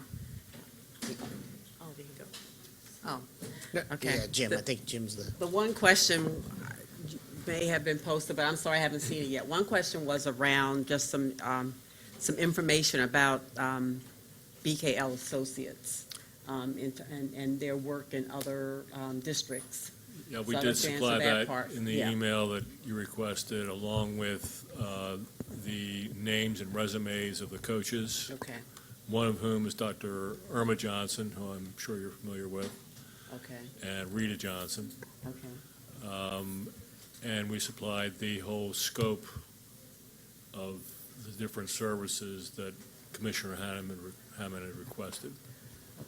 So that's all in the email, along with pretty extensive PowerPoint with more detail on what each of those steps involves. Okay, because I mean, and part of that question, thank you for that, because Yeah. a concern was not so much who the folks were. I'm pretty sure that once we saw the resumes, that was fine, but just the use of some of the expertise that's here within Baltimore. Right. And it's good to hear Dr. Irma Johnson's name.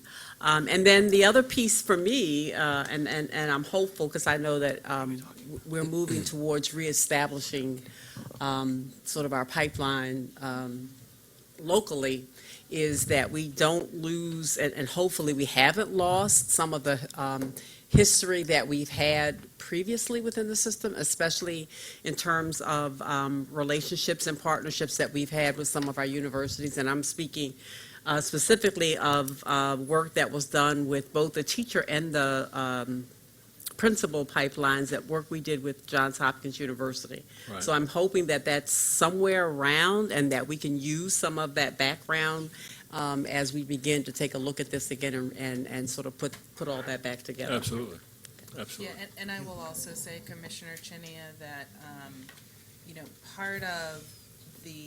part of our push on the local universities is actually going to be them designing programs to meet our specific needs and partnering in that way. One of the things that we've seen with school districts, urban school districts that have been very successful in the pipelines is far more flexibility and innovation. Part of what BKL affords us that frankly universities traditionally have not, at least in my tenure in Baltimore, I'm sure you have a much longer history, is that, quite frankly, that flexibility and we could call it another version of customer service. I would call it the ability for the actual customer to design the program and have them meet the needs, sometimes within incredibly bulky. This is why I chuckle when everybody talks about how bureaucratic city schools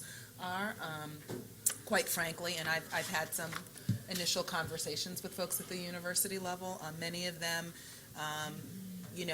have a challenge in creating the kinds of programs that are flexible, that are on the ground, that are responsible, that are responsive, that are nimble, and able to move in the way that we are often able to do with consultants, and it is just attention. So I just want to name that publicly, that we are not the only bureaucratic institution in the city of Baltimore, and I have great respect. I was a former professor in higher ed, so I have the utmost respect for my colleagues, but I will just say, in schools of education, oftentimes when we need the flexibility, to get that flexibility requires frankly, jumping through a lot of hoops. And so part of what we are hoping is to shift the landscape. But I just want to be very direct about that as we say, yes, that my experience both within Baltimore City and at least 3 other urban school districts is oftentimes our colleagues in higher ed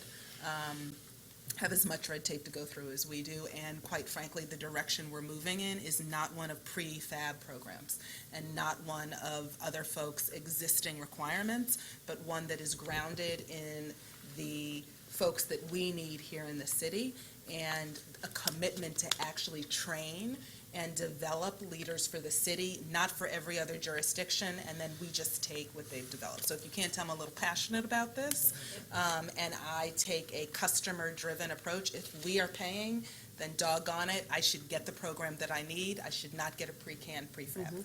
So I just want to be straight about directionally where we're going with that. And let me also say that my reason for bringing this up, and I think I brought it up in the past, is that the experience that we had was just what you described. And so I'm just hopeful that we haven't lost. I'm not saying to replicate the program, but I'm hoping that we haven't lost all of the documentation that we did have for that program, because we designed it, and I think, everything you just mentioned was a part of that experience.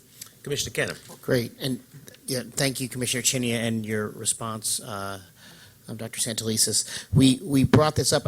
One is to share with other board members, because have spoken to me about how are we, the school leadership is part of our blueprint. We want to support our leaders, and this is an effort we're investing in onboarding our principals.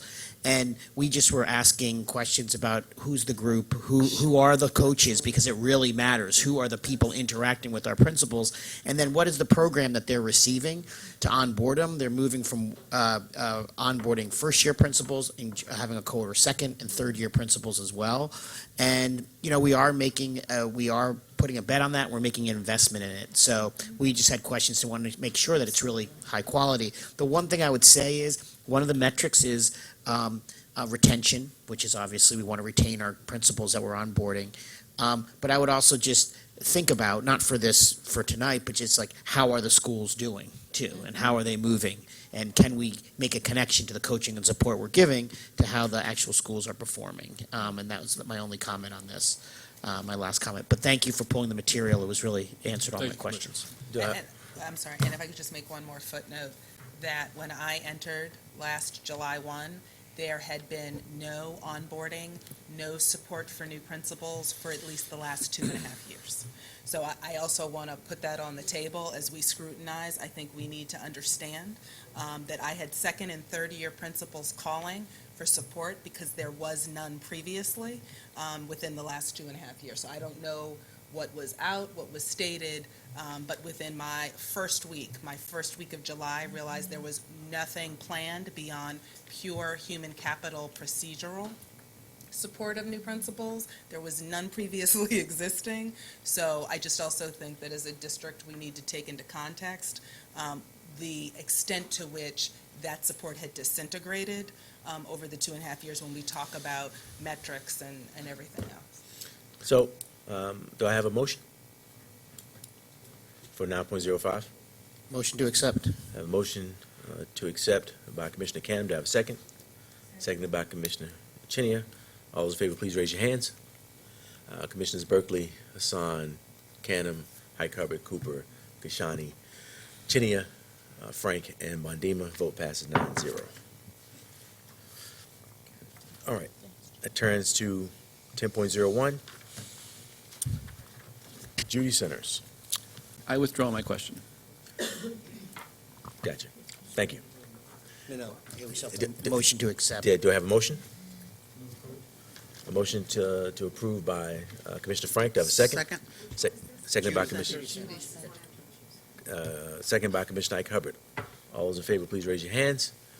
Commissioners Bondima, Frank, Chinia, Cooper, Hubbard, Canham, Hassan, and Berkeley. Any recusals? recusal, Commissioner Kashani. Vote passes 8-4, 1 recusal. Is 10.04 ready yet? I just got it. If I could ask you, Ms. Amelga has a very, it's not that long of a presentation. By the time she's done, I'll have it posted. Which one is that one? It's 10.04. I'm always yelling at people to turn their mics on. Forgive me. Yes, I got it. So I'll have it up in just a moment, but if I can make a recommendation, there's only 2 items left in the information and discussion, 1801 and 1802. Ms. Amelga is here. She's ready to go. Okay. If you could take that, we come back to this. I should have it up by then. All right, let's do that. We're going to come back to 10.04. We will move forward to 18.01, Board Policy BCA, Code of Ethics and Regulations, and also 18.02, Board Policy BLA, Procedures and Appeals and Hearings, as well as some others. Hello, Board. Hello. Dr. Santelises. My name is Leah Melga. I'm the Special Assistant to the Board, and I am here to present the first reader for Board Policy BCA, which governs everyone's favorite topic, the Code of Ethics.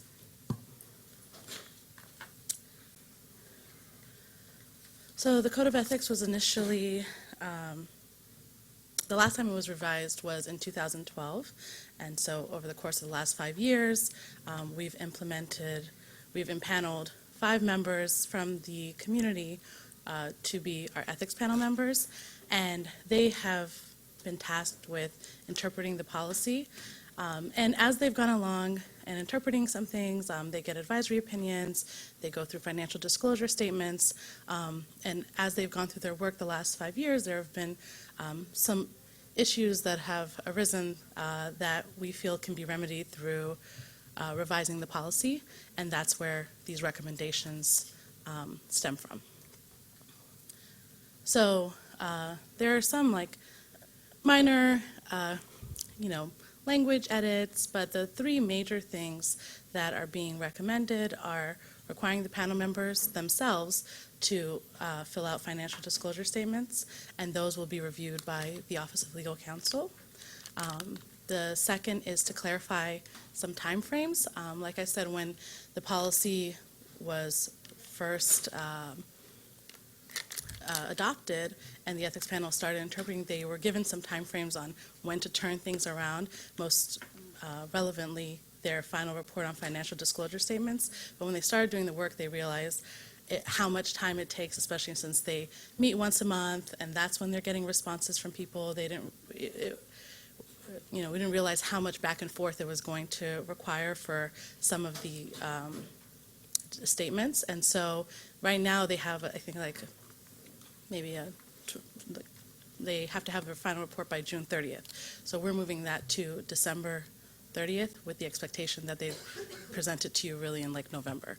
And just to make sure that they remain within compliance of the policy.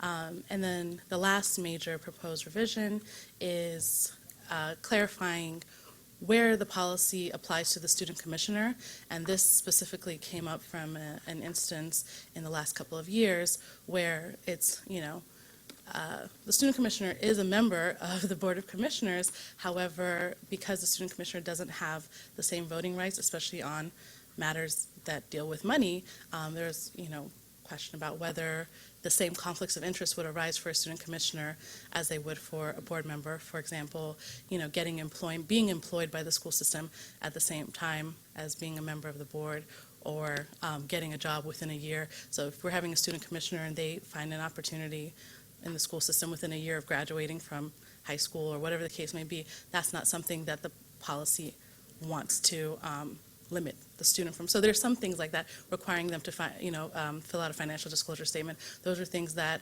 we believe shouldn't apply to the student commissioner. So what we did was define Board of Commissioners as the 9 appointed board members, and the student commissioner will be specified when the policy actually applies to her or him. So we sent our proposed changes to the State Ethics Commission to do a preliminary review. And of course, will have to be sent again once the board votes on it, and the vote should be on August 22nd. But with the preliminary, we have to be in compliance with the state requirements. On their preliminary review, they're okay with the changes we made so far. That does not mean that you can't make changes now. If there's anything that you want changed, you can do that, and we'll just send it to them again to review. But I just wanted to let you know that we tried to be proactive about that to make sure we weren't bringing you something that wouldn't be in line with what the State Ethics Commission prescribes. Of course, we also took the policy to PCAB, and the ethics panel really heavily was involved in the revision of this based on their own experiences. And that completes my presentation. Any questions? I do have one point. We have to figure out a way to say something beyond appointed board members, because there will be elected ones in 2022. To say how you define the board. I agree, and that will probably have to change in majority, if not all of our policies, especially when it comes to quorums. And so that will be something that we'll need to talk to the Office of Legal Counsel and figure out what is the most efficient way to do that. But seeing as though there's, 5 years until that happens, for this round, it didn't seem that that needed to happen right now. Okay. Commissioner Hassan. So as chair of the policy committee, I would just like to publicly wish you well as you leave city schools and the work that you've done for the school commissioners for the last 5 years. Is that how long have you been around? Almost 6 years. That your service has been spectacular, and you will be very much missed. Thank you so much. And thank you all. Yes, thank you. So I'm not done yet. Oh, So I have another policy. Work never ends. So policy BLA and BLB.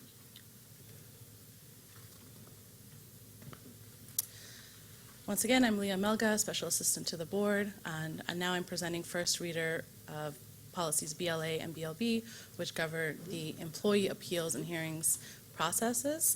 If you remember, we already revised policy BLC, which governs the student discipline appeals process. So student discipline is not included in the presentation in the policies that I'm presenting now. So once again, the purpose of these policies is to govern employee appeals and hearings in front of the board. These policies are being revised to codify our current practices, and the practices have changed since the last time the policy was revised, because we have been working diligently with the Office of Legal Counsel to make sure, and with the unions, honestly, to make sure that the scheduling of hearings and the appeals process is as efficient as possible.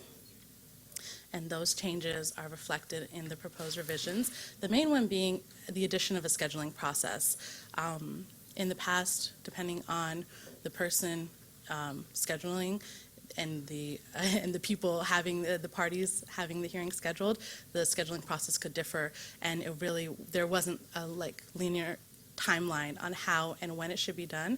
And so that is something that we discussed with Office of Legal Counsel, the unions, OPD, and we really looked through and how can we make sure this is done correctly and efficiently. And we came up with a process, we piloted it, we liked it, and so now we want to make sure it's clearly included in the policy. The other addition is the addition of the inclement weather policy, which is if schools are closed, the hearing is canceled. If schools are delayed, the hearing is delayed by an hour. And this is because many times witnesses or appellants are school staff members. And so if the school system and schools are closed, then it wouldn't make sense to require them to come in for a hearing, even if central office is open, and we know that can happen. And there's always kind of lack of clarity on that. So we wanted to make sure, once again, it was in the policy, easily accessible. The next proposed change is the clarification of timelines.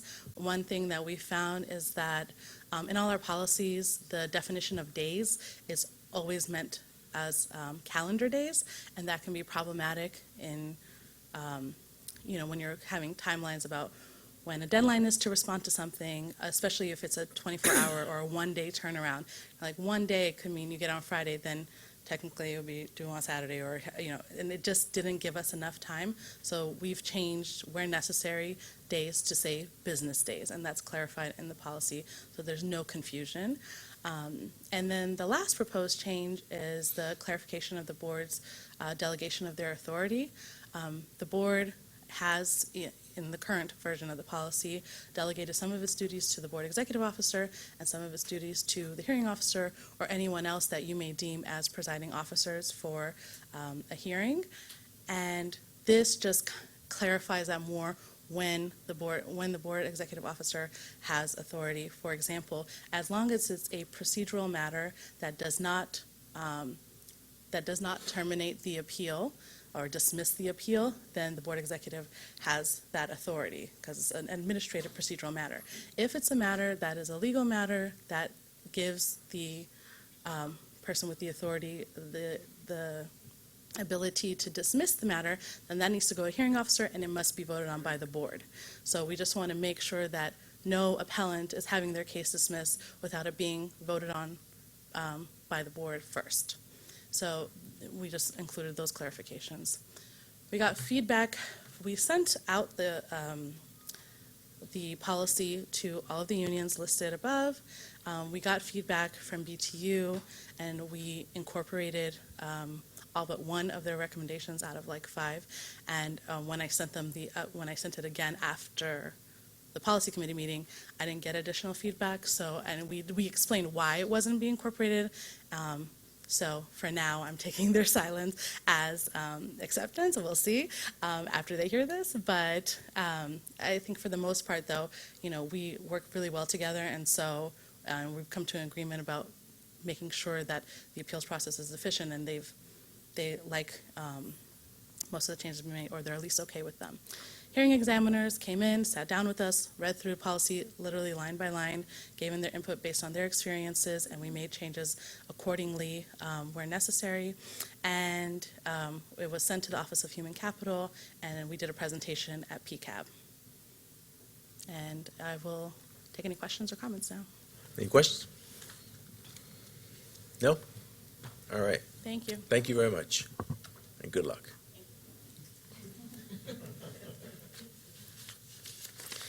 Returning to 10.04. Are we ready? Yep. Do I have a motion? I move to accept 10.04 as written in board docs currently. Do I have a second? Who was that? Oh, seconded by Commissioner Bondima. All those in favor, please raise your hands. Commissioners Bondima, Frank, Chinia, Kashani, Cooper, High Covered, Canham, Hassan, and Berkeley. Passes 9-0. All right, that leaves us with one item. Am I correct about that, Ms. Polito de Lima? I am just double checking. I am just double checking, but I believe we're just left with one item. All right. We got all those, right? You're up to date, sir. We only have one item left, 8.01. Okay, 8.01, election of board chair and vice chair.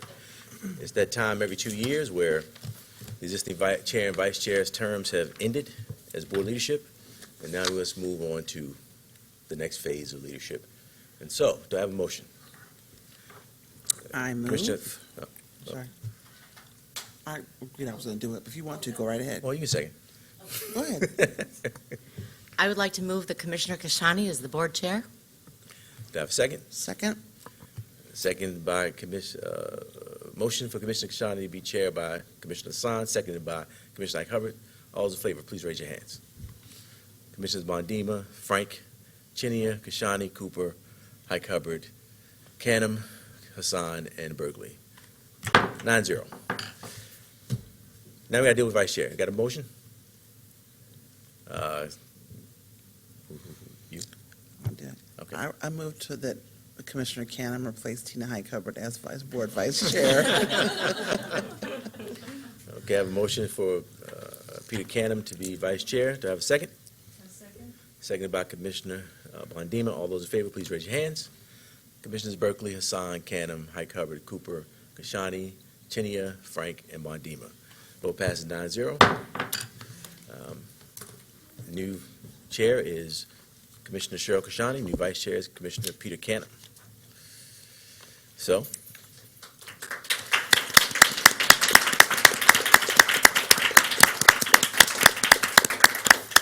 with that, Operations Committee meeting, next one is August 15th, 2017. Policy Committee meeting is August 15th at 3:30. Teaching and Learning, August 22nd at 9 a.m. And the next public board meeting in this room will be August 22nd, scheduled August 22nd, maybe one before that, I think, but August 22nd at 5 p.m.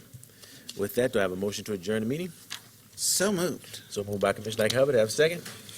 Seconded by Commissioner Berkeley. All those in favor say aye. Aye.